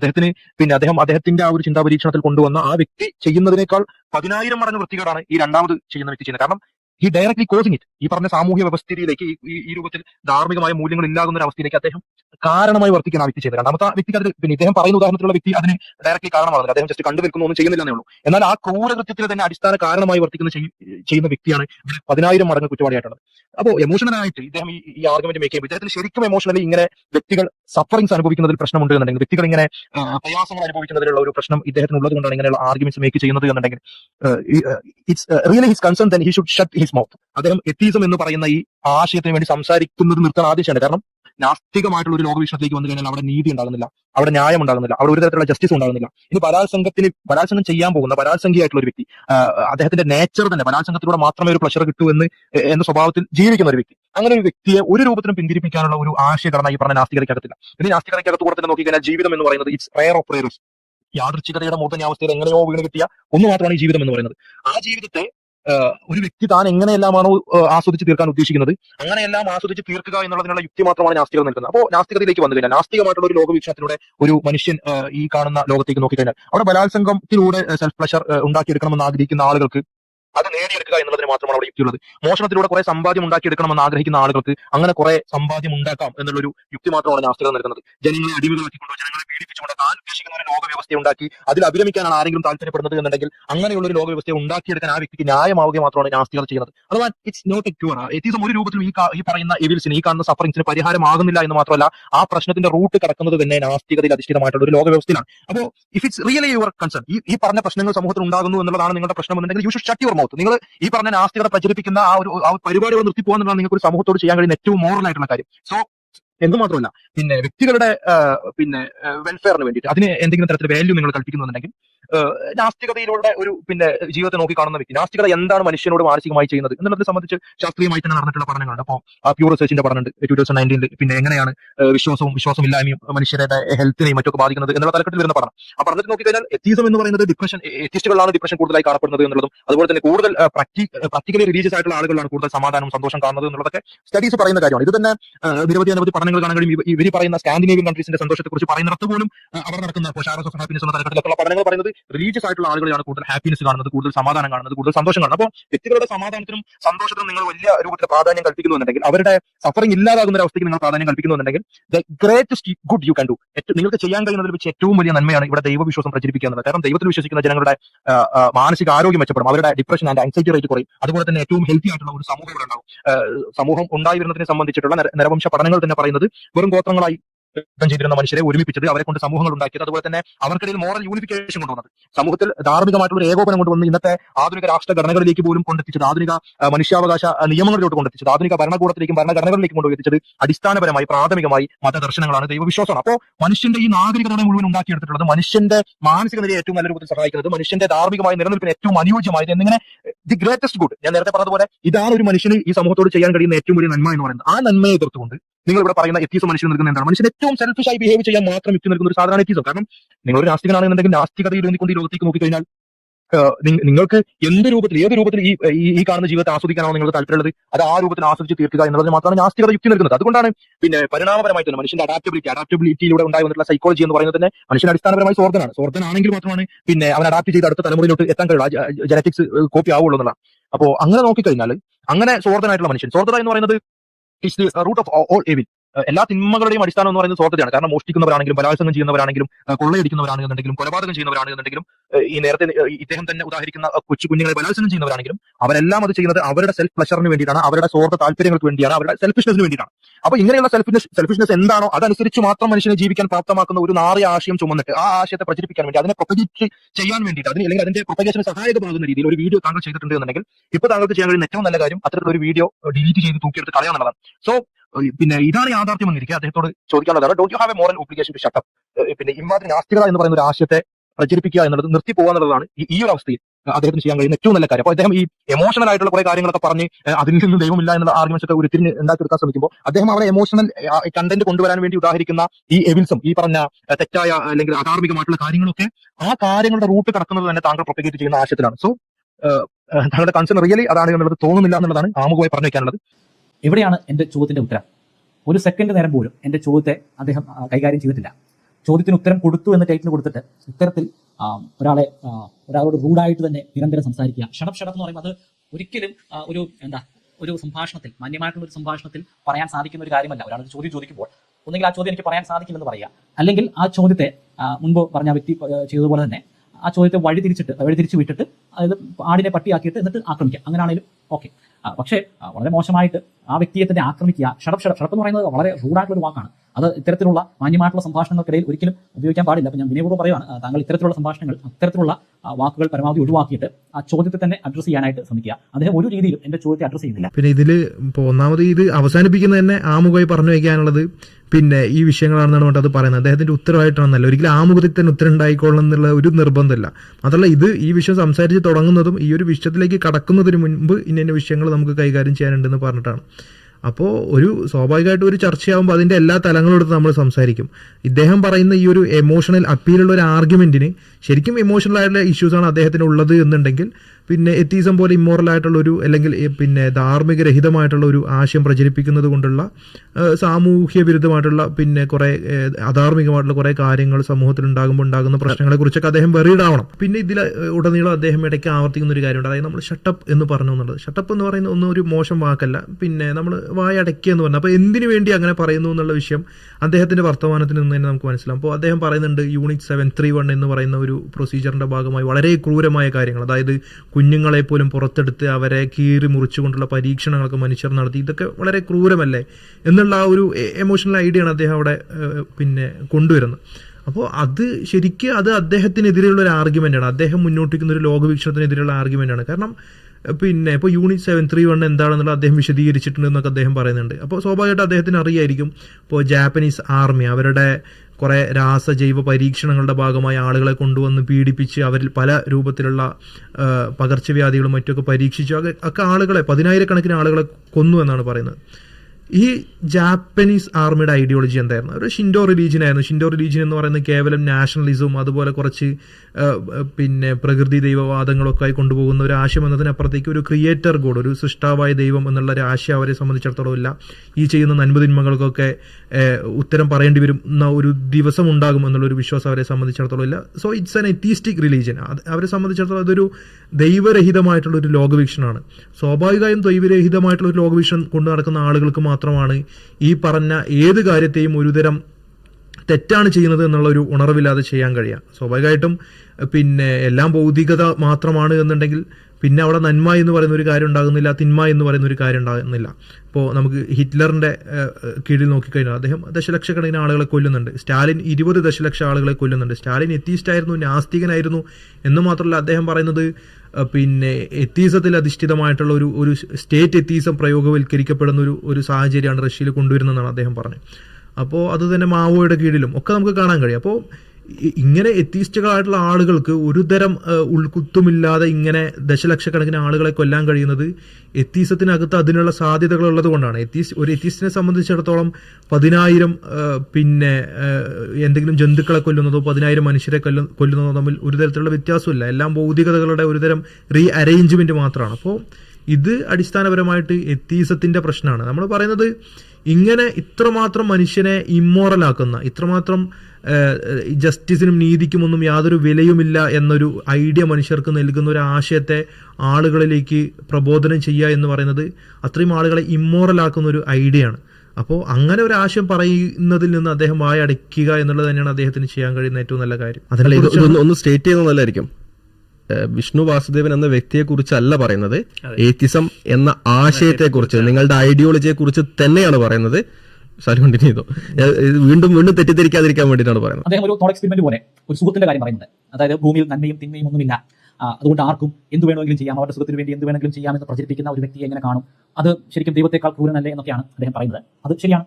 അങ്ങനെ ആരെങ്കിലും പറയുന്നുണ്ടെങ്കിൽ, ഞാൻ അങ്ങനെ ആരും പറയുന്നത് ഞാൻ കേട്ടിട്ടില്ല. അങ്ങനെ പറയുന്നുണ്ടെങ്കിൽ, ആർക്കും കുഞ്ഞുങ്ങളെ പീഡിപ്പിക്കാം എന്നൊക്കെ പറയുന്നുണ്ടെങ്കിൽ അത് നമ്മുടെ നാട്ടിലാണെങ്കിൽ എത്രയും പെട്ടെന്ന് തന്നെ നമുക്ക് സൈബർ സെല്ലിൽ അത് അറിയിക്കാം. ഓൺലൈൻ സോഷ്യൽ മീഡിയ വഴിയാണ് ചെയ്യുന്നതെങ്കിൽ അങ്ങനെ അറിയിക്കാം. ഇനിയിപ്പോൾ പൊല്ലാപ്പോ വഴി നമുക്ക് നമ്മുടെ പോലീസിന്റെ ആപ്ലിക്കേഷൻ ഉണ്ട്, അത് ഉപയോഗിച്ചിട്ട് വളരെ നിസ്സാരമായിട്ട് നമുക്കൊരു 5 മിനിറ്റ് കൊണ്ട് തന്നെ അത് റിപ്പോർട്ട് ചെയ്യാം. ഞാൻ ആരും പറഞ്ഞു കേട്ടില്ല. അതായത് ദൈവമില്ല, അതുകൊണ്ട് ഇവിടെ നന്മയും തിന്മയില്ല, കുട്ടികളെയൊക്കെ പീഡിപ്പിക്കാം, അതൊക്കെ നമ്മുടെ സുഖത്തിന് വേണ്ടി എന്ത് വേണമെങ്കിലും ചെയ്യാം, എന്ത് വൃത്തികേടും ചെയ്യാം. അതിനോട് ഞാൻ ഒരു രീതിയിലും യോജിക്കുന്നില്ല. അങ്ങനെയുള്ള വ്യക്തികളെ വളരെ അറപ്പോട് കൂടിയായിരിക്കും കാണുക. പിന്നെ ഈ ഒരു വീഡിയോയിൽ ഉടനീളം ശ്രദ്ധിച്ചു കഴിഞ്ഞാൽ മനസ്സിലാവുന്ന ഒരു കാര്യം, ഇദ്ദേഹം എല്ലാം പേഴ്സണൽ ആയിട്ടാണ് എടുക്കുന്നത്. അതായത് നമ്മുടെ ഐഡിയോളജിക്കലി എത്തീസത്തിന് ഇന്ന പരിമിതികളുണ്ട് എന്ന് പറയുന്നതിന് ഇദ്ദേഹം മനസ്സിലാക്കുന്നത് ഇദ്ദേഹത്തിനുള്ള പേഴ്സണൽ അറ്റാക്സ് ആണ് അത് എന്നുള്ളതാണ് അദ്ദേഹം എടുക്കുന്നത്. അങ്ങനെയാണ്. അപ്പോൾ ഈ ഒരു വിഷയത്തിൽ ഈ ഒരു വീഡിയോയിൽ അദ്ദേഹം ചോദിക്കുന്നുണ്ട്, ഇന്ന പോലെയൊക്കെയാണ് എന്ന് ആര് പറഞ്ഞു, അല്ലെങ്കിൽ പിന്നെ ഏത് രൂപത്തിലും സ്വാർത്ഥമായി സുഖിച്ച് തീർക്കാനുള്ളതാണ് ജീവിതം എന്ന് ഏത് എത്തീസ്റ്റുകൾ പറഞ്ഞു എന്നുള്ളത്. ഏത് എത്തീസ്റ്റുകൾ ചോദിച്ചു എന്ന് കഴിഞ്ഞാൽ ഇങ്ങനെ കുറെ പേരിട്ട് പിന്നെ അങ്ങോട്ട് പറഞ്ഞു തരാൻ എന്നുള്ള വലിയ ബുദ്ധിമുട്ടുള്ള കാര്യമല്ല. അപ്പോൾ പീറ്റർ സിംഗറുടെ പേര് പറയാം, റിച്ചർഡ് ഡോക്കിൻസിന്റെ പേര് പറയാം. 10 എത്തീസ്റ്റുകൾ കൂടിയാൽ 100 അഭിപ്രായങ്ങളായിരിക്കും. ഇവൻ കേരളത്തിലെ ഇപ്പോൾ ആലോചിച്ച് നോക്കേണ്ട ഒരു കാര്യം, ഇപ്പോൾ നമുക്ക് സങ്കല്പിക്കാൻ കഴിയാത്തൊരു കാര്യമാണ് കേരളത്തിലെ ഒരു മതസംഘടന അവരുടെ ഒരു വാർഷിക സംസ്ഥാനതല പരിപാടി വെച്ചിട്ട് അവിടെ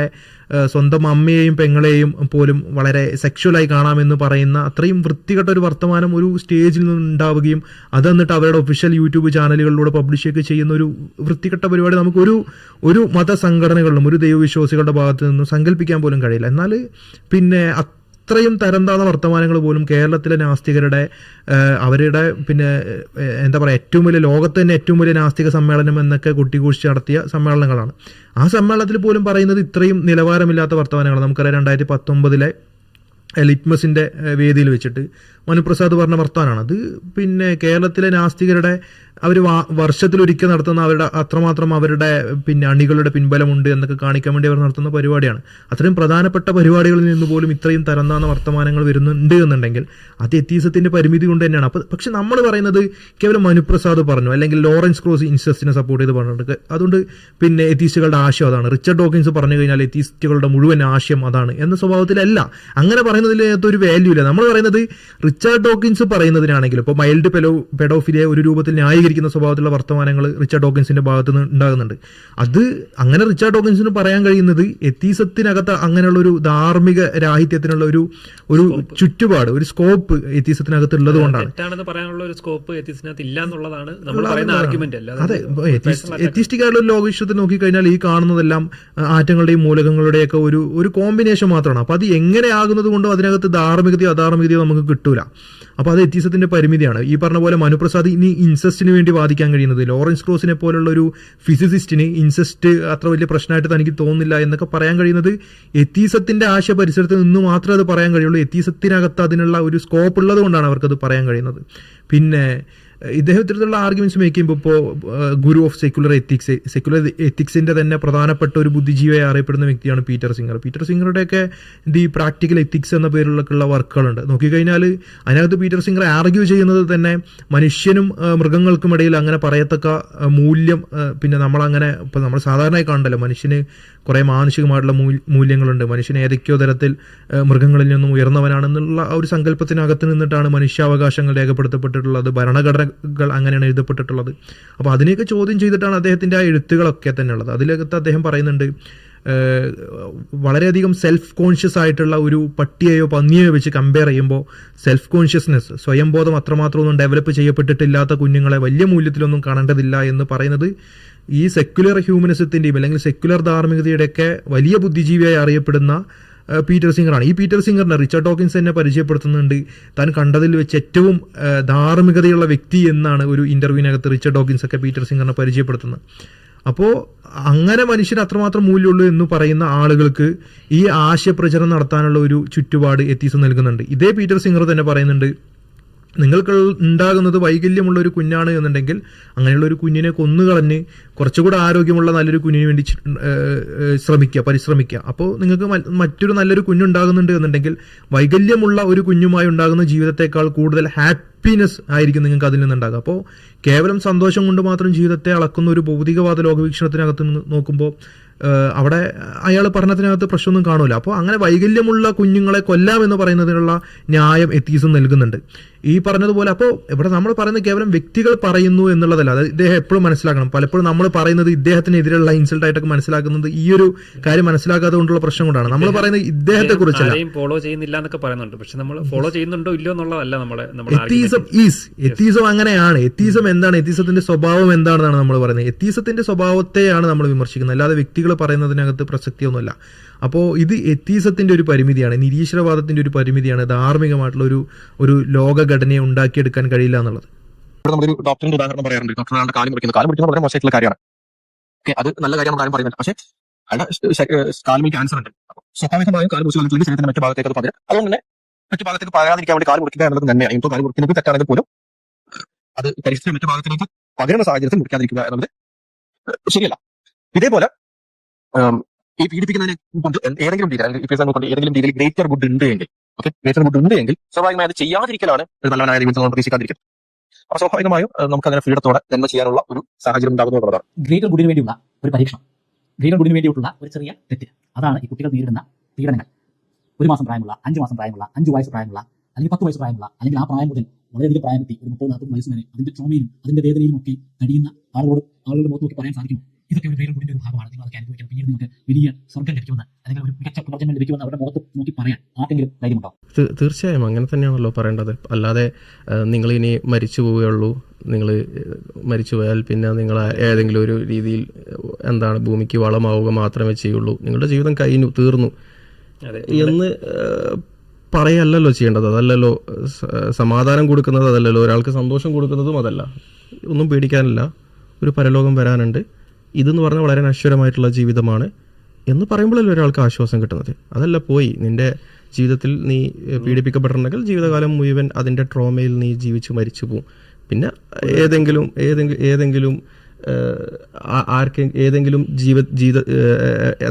ഏതെങ്കിലും സസ്യത്തിന് വളമായി തീരും എന്ന് പറയുന്നതല്ലല്ലോ സ്വാഭാവികമായും ഒരാളെ സമാധാനിപ്പിക്കുന്ന കാര്യം. അപ്പോൾ സ്വാഭാവികമായും ഇതെല്ലാം മറക്കും, ഇതെല്ലാം ഓർത്ത് സന്തോഷം മാത്രമുള്ള ഒരു നിത്യജീവൻ വരാനിരിക്കുന്നുണ്ട് എന്ന് പറയുന്നത് തന്നെയാണ് ഒരാൾക്ക് സമാധാനം നൽകുന്നത് എന്നാണ് ഞാൻ മനസ്സിലാക്കുന്നത്.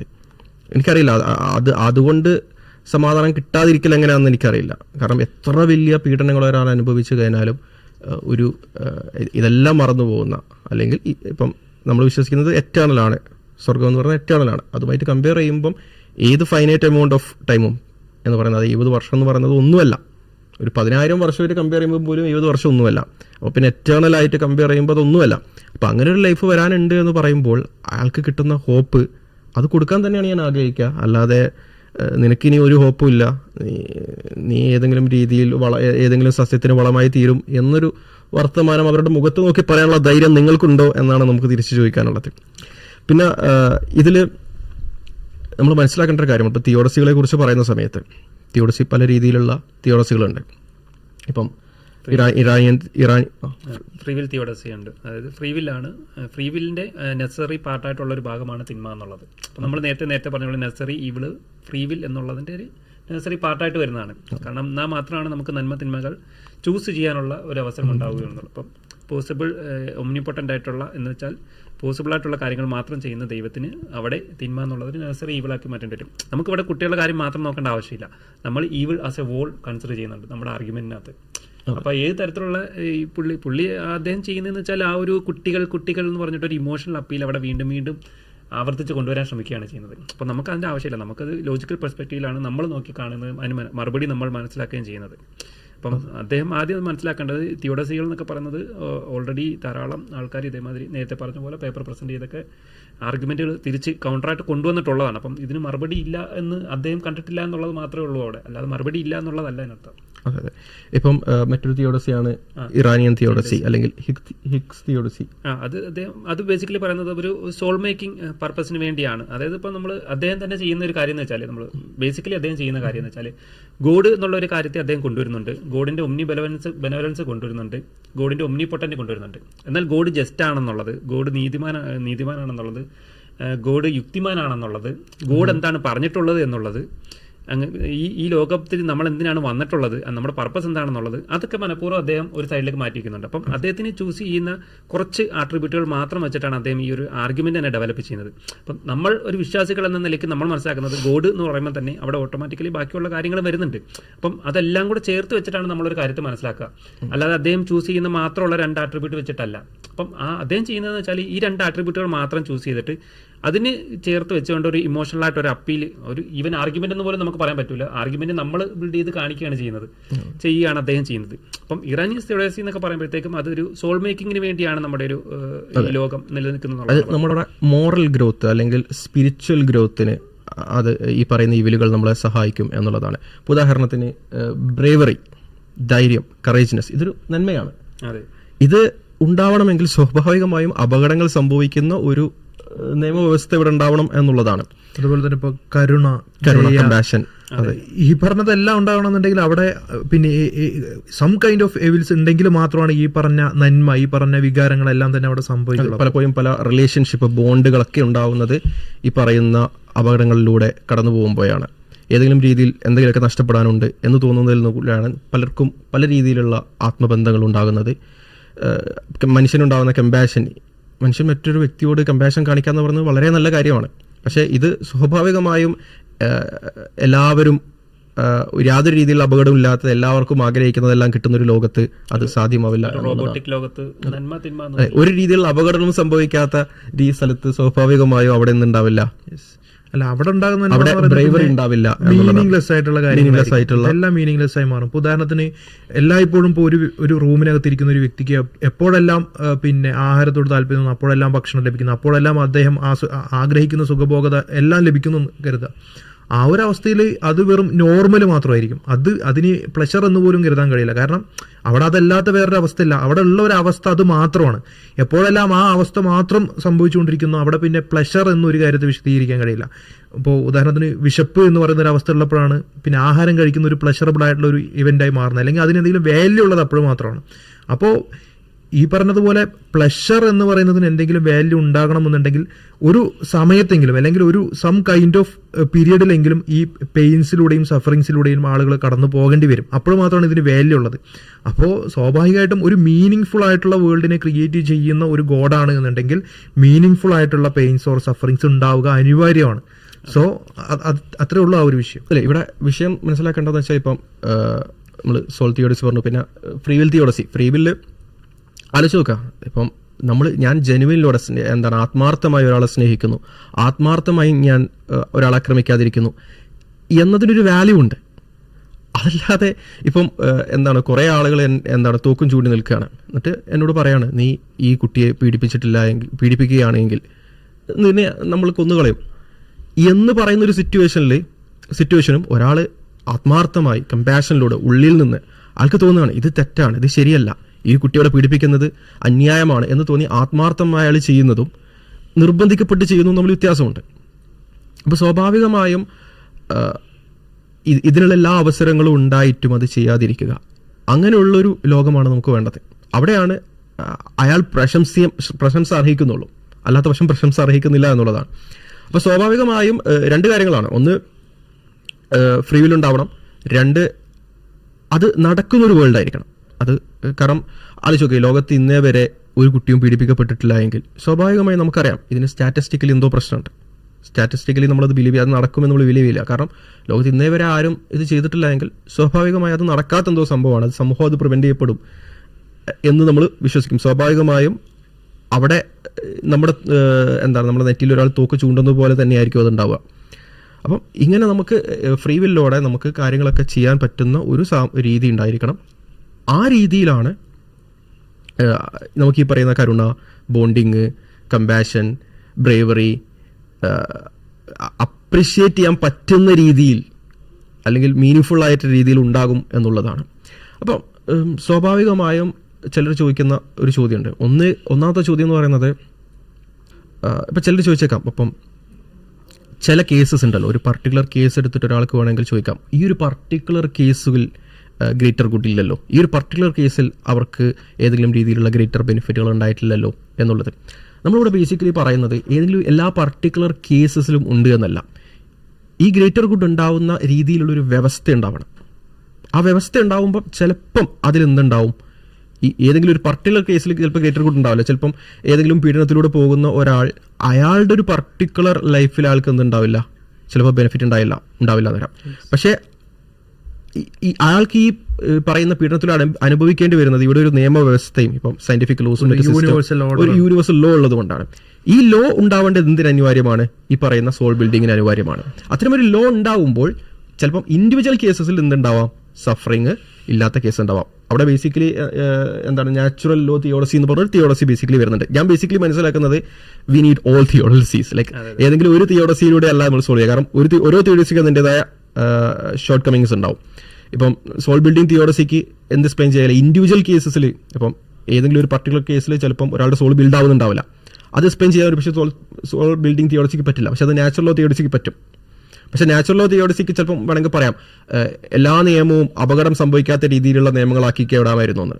പക്ഷേ അപ്പം അവിടെ എന്ത് ചെയ്യില്ല, അങ്ങനെ ഒരാൾക്ക് ചോദിക്കാം നാച്ചുറൽ ലോ തിയോളജി മാത്രം കൊണ്ടുവന്നാൽ അവിടെയാണ് നമ്മൾ സോൾ ബിൽഡിംഗ് തിയോളജി കൊണ്ടുവരിക. പക്ഷേ സോൾ ബിൽഡിംഗ് തിയോളജി കൊണ്ടുവരുമ്പോൾ ഈ എക്സെപ്ഷൻ കേസസ് എക്സ്പ്ലെയിൻ ചെയ്യാൻ വേണ്ടിയിട്ടാണ് നമ്മൾ നാച്ചുറൽ ലോ തിയോളജി കൊണ്ടുവരിക. കാരണം നമ്മൾ ബേസിക്കലി പറയുന്നത് എല്ലാ കേസിലും ഈ പറയുന്ന സോൾ ബിൽഡിംഗ് നടക്കുന്നുണ്ട് എന്നല്ല, പക്ഷേ സോൾ ബിൽഡിങ്ങിന് അനിവാര്യമായ ഒരു ലോ ഓഫ് ഫിസിക്സ് ഉണ്ട്. ഈ ലോ ഓഫ് ഫിസിക്സ് ആണ് ഇവിടെ ഇംപ്ലിമെന്റ് ചെയ്യുന്നത്. അവിടെ അങ്ങനെ ഒരു ലോ ഓഫ് ഫിസിക്സ് ഇംപ്ലിമെന്റ് ചെയ്ത് ഗോഡ് എല്ലാ വൈകുന്നേരവും രാവിലെ വന്നതിൽ ഇന്ററപ്റ്റ് ചെയ്താൽ പിന്നെ സ്വാഭാവികമായി അതുകൊണ്ട് കാര്യമില്ല.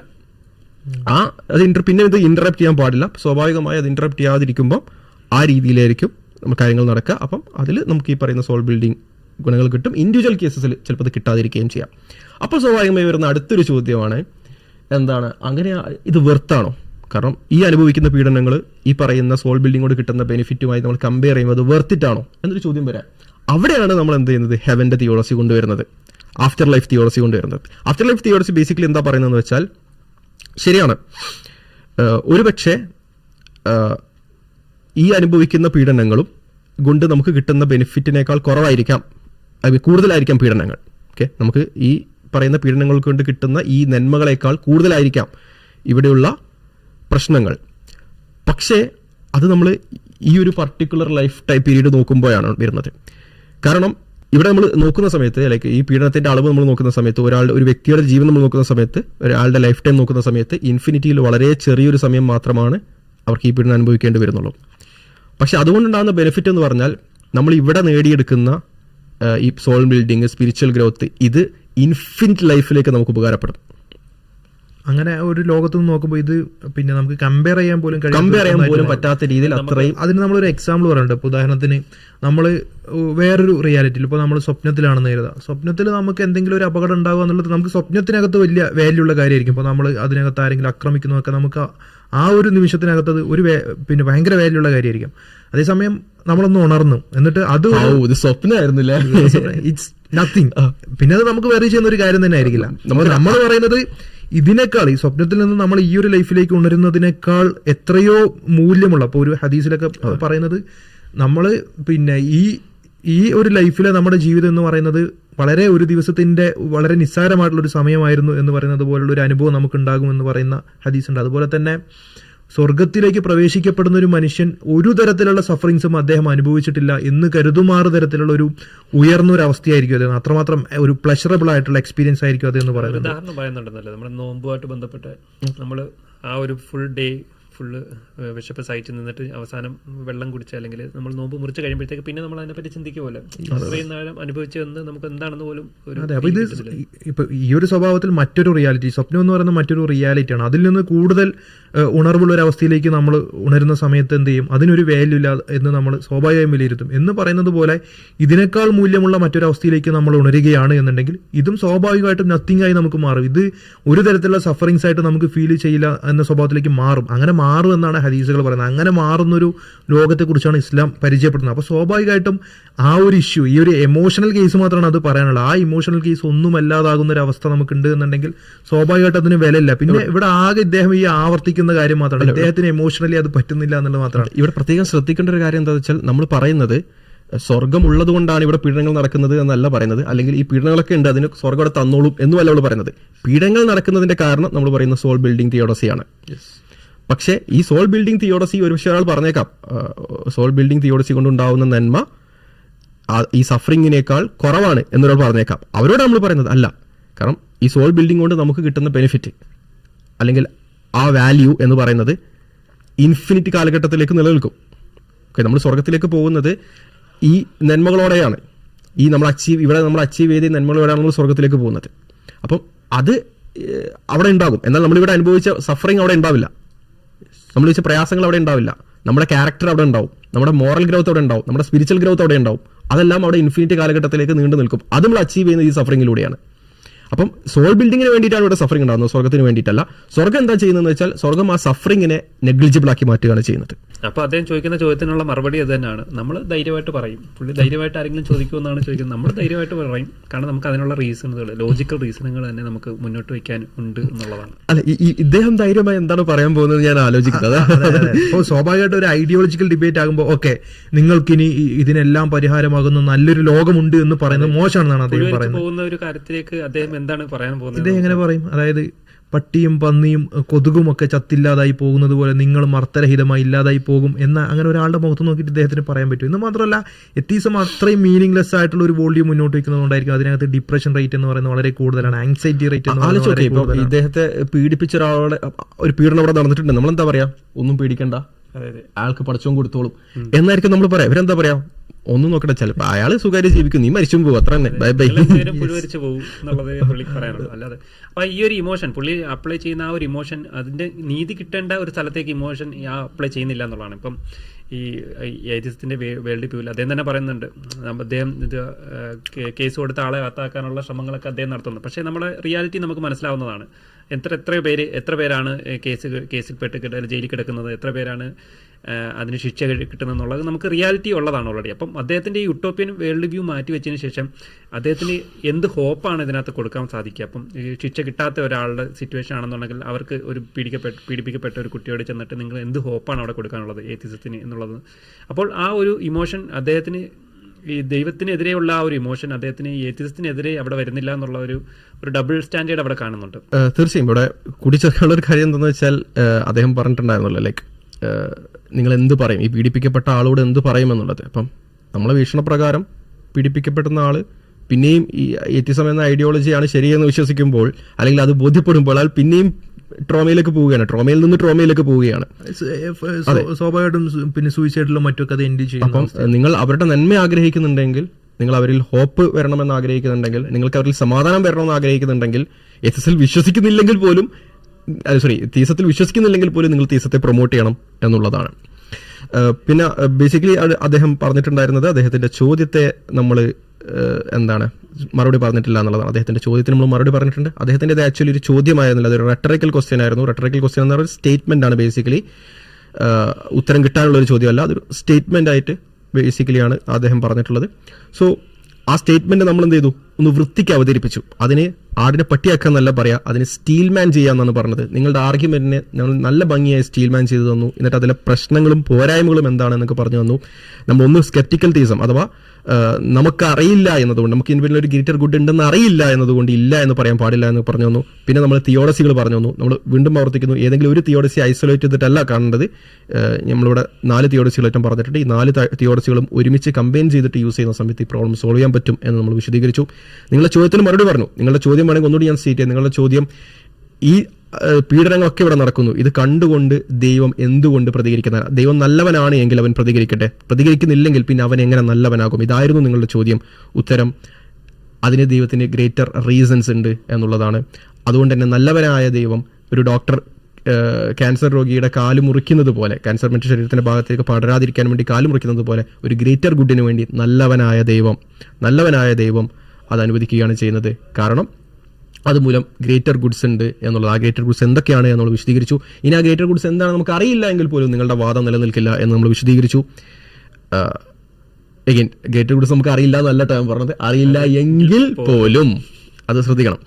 അപ്പം അറിയില്ല എങ്കിൽ പോലും നിങ്ങളുടെ വാദം നിലനിൽക്കില്ല എന്ന് നമ്മൾ വിശദീകരിച്ചു. ഇനി നിങ്ങൾ ചെയ്യേണ്ടത് എന്താണെന്ന് വെച്ചാൽ, ചോദ്യത്തിന് മറുപടി പറഞ്ഞിട്ടില്ല എന്നല്ല പറയേണ്ടത്, മറുപടി ഓൾറെഡി പറഞ്ഞു കഴിഞ്ഞു. ആ മറുപടിക്ക് പ്രതികരിക്കാൻ നിങ്ങൾ ശ്രമിക്കണം. മറുപടി മനസ്സിലാക്കി നിങ്ങൾ പ്രതികരിക്കാൻ ശ്രമിക്കണം. തീർച്ചയായും നിങ്ങളോട് നമ്മൾ പറയാനുള്ളതെന്ന് വെച്ചാൽ, നിങ്ങൾക്ക് ഈ പറഞ്ഞ മറുപടികൾ മനസ്സിലായിട്ടില്ലെങ്കിൽ, ഇതിൽ ഏതെങ്കിലും രീതിയിലുള്ള വിശദീകരണങ്ങൾ ആവശ്യമുണ്ടെങ്കിൽ നിങ്ങൾ ഡയറക്റ്റ് കോൺടാക്ട് ചെയ്യാം. ഞങ്ങളുടെ ചാനലിൽ വരാം, ചാനൽ ത്രൂ കോൺടാക്ട് ചെയ്യാം, ഇൻസ്റ്റാഗ്രാം ത്രൂ കോൺടാക്ട് ചെയ്യാം. അതല്ലെങ്കിൽ മറ്റേതെങ്കിലും രീതിയിലൂടെ നിങ്ങൾക്ക് കോൺടാക്ട് ചെയ്യാൻ പറ്റുമെങ്കിൽ കോൺടാക്ട് ചെയ്യാം. ഈ വിഷയത്തിൽ നിങ്ങൾക്ക് ചർച്ച വേണമെങ്കിൽ ഞങ്ങളുമായി ചർച്ചയ്ക്ക് ഞങ്ങൾ തയ്യാറാണ്. എന്തൊക്കെയാണ് തിയോഡസി എന്നുള്ള ഡീറ്റെയിൽ ഡിസ്കഷൻ വേണമെങ്കിൽ അതിനും ഞങ്ങൾ തയ്യാറാണ്. എഗെയിൻ, ഇതൊന്നും നിങ്ങളുടെ ഈ ആർഗ്യുമെന്റ് നിങ്ങൾ ഉണ്ടാക്കിയതല്ല, എന്നതുപോലെ തന്നെ ഇതിന്റെ റെസ്പോൺസസും ഞങ്ങൾ ആരും ഉണ്ടാക്കിയതല്ല. ഇതൊക്കെ ലിറ്ററേച്ചറുള്ളതാണ്. നിങ്ങൾ ഈ വിഷയത്തിലുള്ള പേപ്പറും മറ്റു കാര്യങ്ങളും കൃത്യമായി പഠിക്കണം. എഗെയിൻ, നിങ്ങളുടെ ചോദ്യത്തിലുള്ള മറുപടി, ഈ കാര്യങ്ങളെല്ലാം അനുവദിച്ച ദൈവം നല്ലവനാണോ? അവൻ വാഴ്ത്തപ്പെടണോ? അവൻ ആരാധിക്കപ്പെടണോ എന്നാണ്. അതേ, ആരാധിക്കപ്പെടാൻ അവൻ അർഹനാണ്. കാരണം അതിന്റെ പിന്നിൽ ഒരു ഗ്രേറ്റർ ഗുഡ് ഉണ്ട്. ഏതുപോലെ ഒരു ഡോക്ടറെ നമ്മൾ പ്രശംസിക്കുന്നത് പോലെ, ഡോക്ടർ കാല് മുറിക്കുമ്പോൾ ആ ഡോക്ടറെ നമ്മൾ തെറിവിളിക്കല്ലല്ലോ ചെയ്യുന്നത്, ആ ഡോക്ടറെ നമ്മൾ പ്രശംസിക്കുകയാണ് ചെയ്യുന്നത്. അതേപോലെ തന്നെ ദൈവത്തെ നമ്മൾ പ്രശംസിക്കണം, ആരാധിക്കണം. കാരണം ഈ ചെയ്ത കാര്യങ്ങൾ കൊണ്ട് ഗ്രേറ്റർ ഗുഡ് ഇല്ല എന്ന് പറയാൻ ഒന്ന് നമുക്ക് കഴിയില്ല, 2 ഗ്രേറ്റർ ഗുഡ് ഉണ്ട് എന്ന് മനസ്സിലാക്കുന്ന പല തിയോഡസികളും നമ്മളെടുത്തുണ്ട്. ആ തിയോഡസികൾ കമ്പൈൻ ചെയ്യുമ്പോൾ, എഗെയിൻ, കമ്പൈൻ ചെയ്തിട്ട് വേണം അത് മനസ്സിലാക്കാൻ. കാരണം ഓരോ തിയോഡസിക്കും അതിൻ്റെതായ ഷോർട്ട് കമ്മിങ്സ് ഉണ്ട്. I do agree with that. But combine ചെയ്യുമ്പോൾ വി ഗെറ്റ് എ സൊല്യൂഷൻ എന്നുള്ളതാണ് മനസ്സിലാക്കുന്നത്.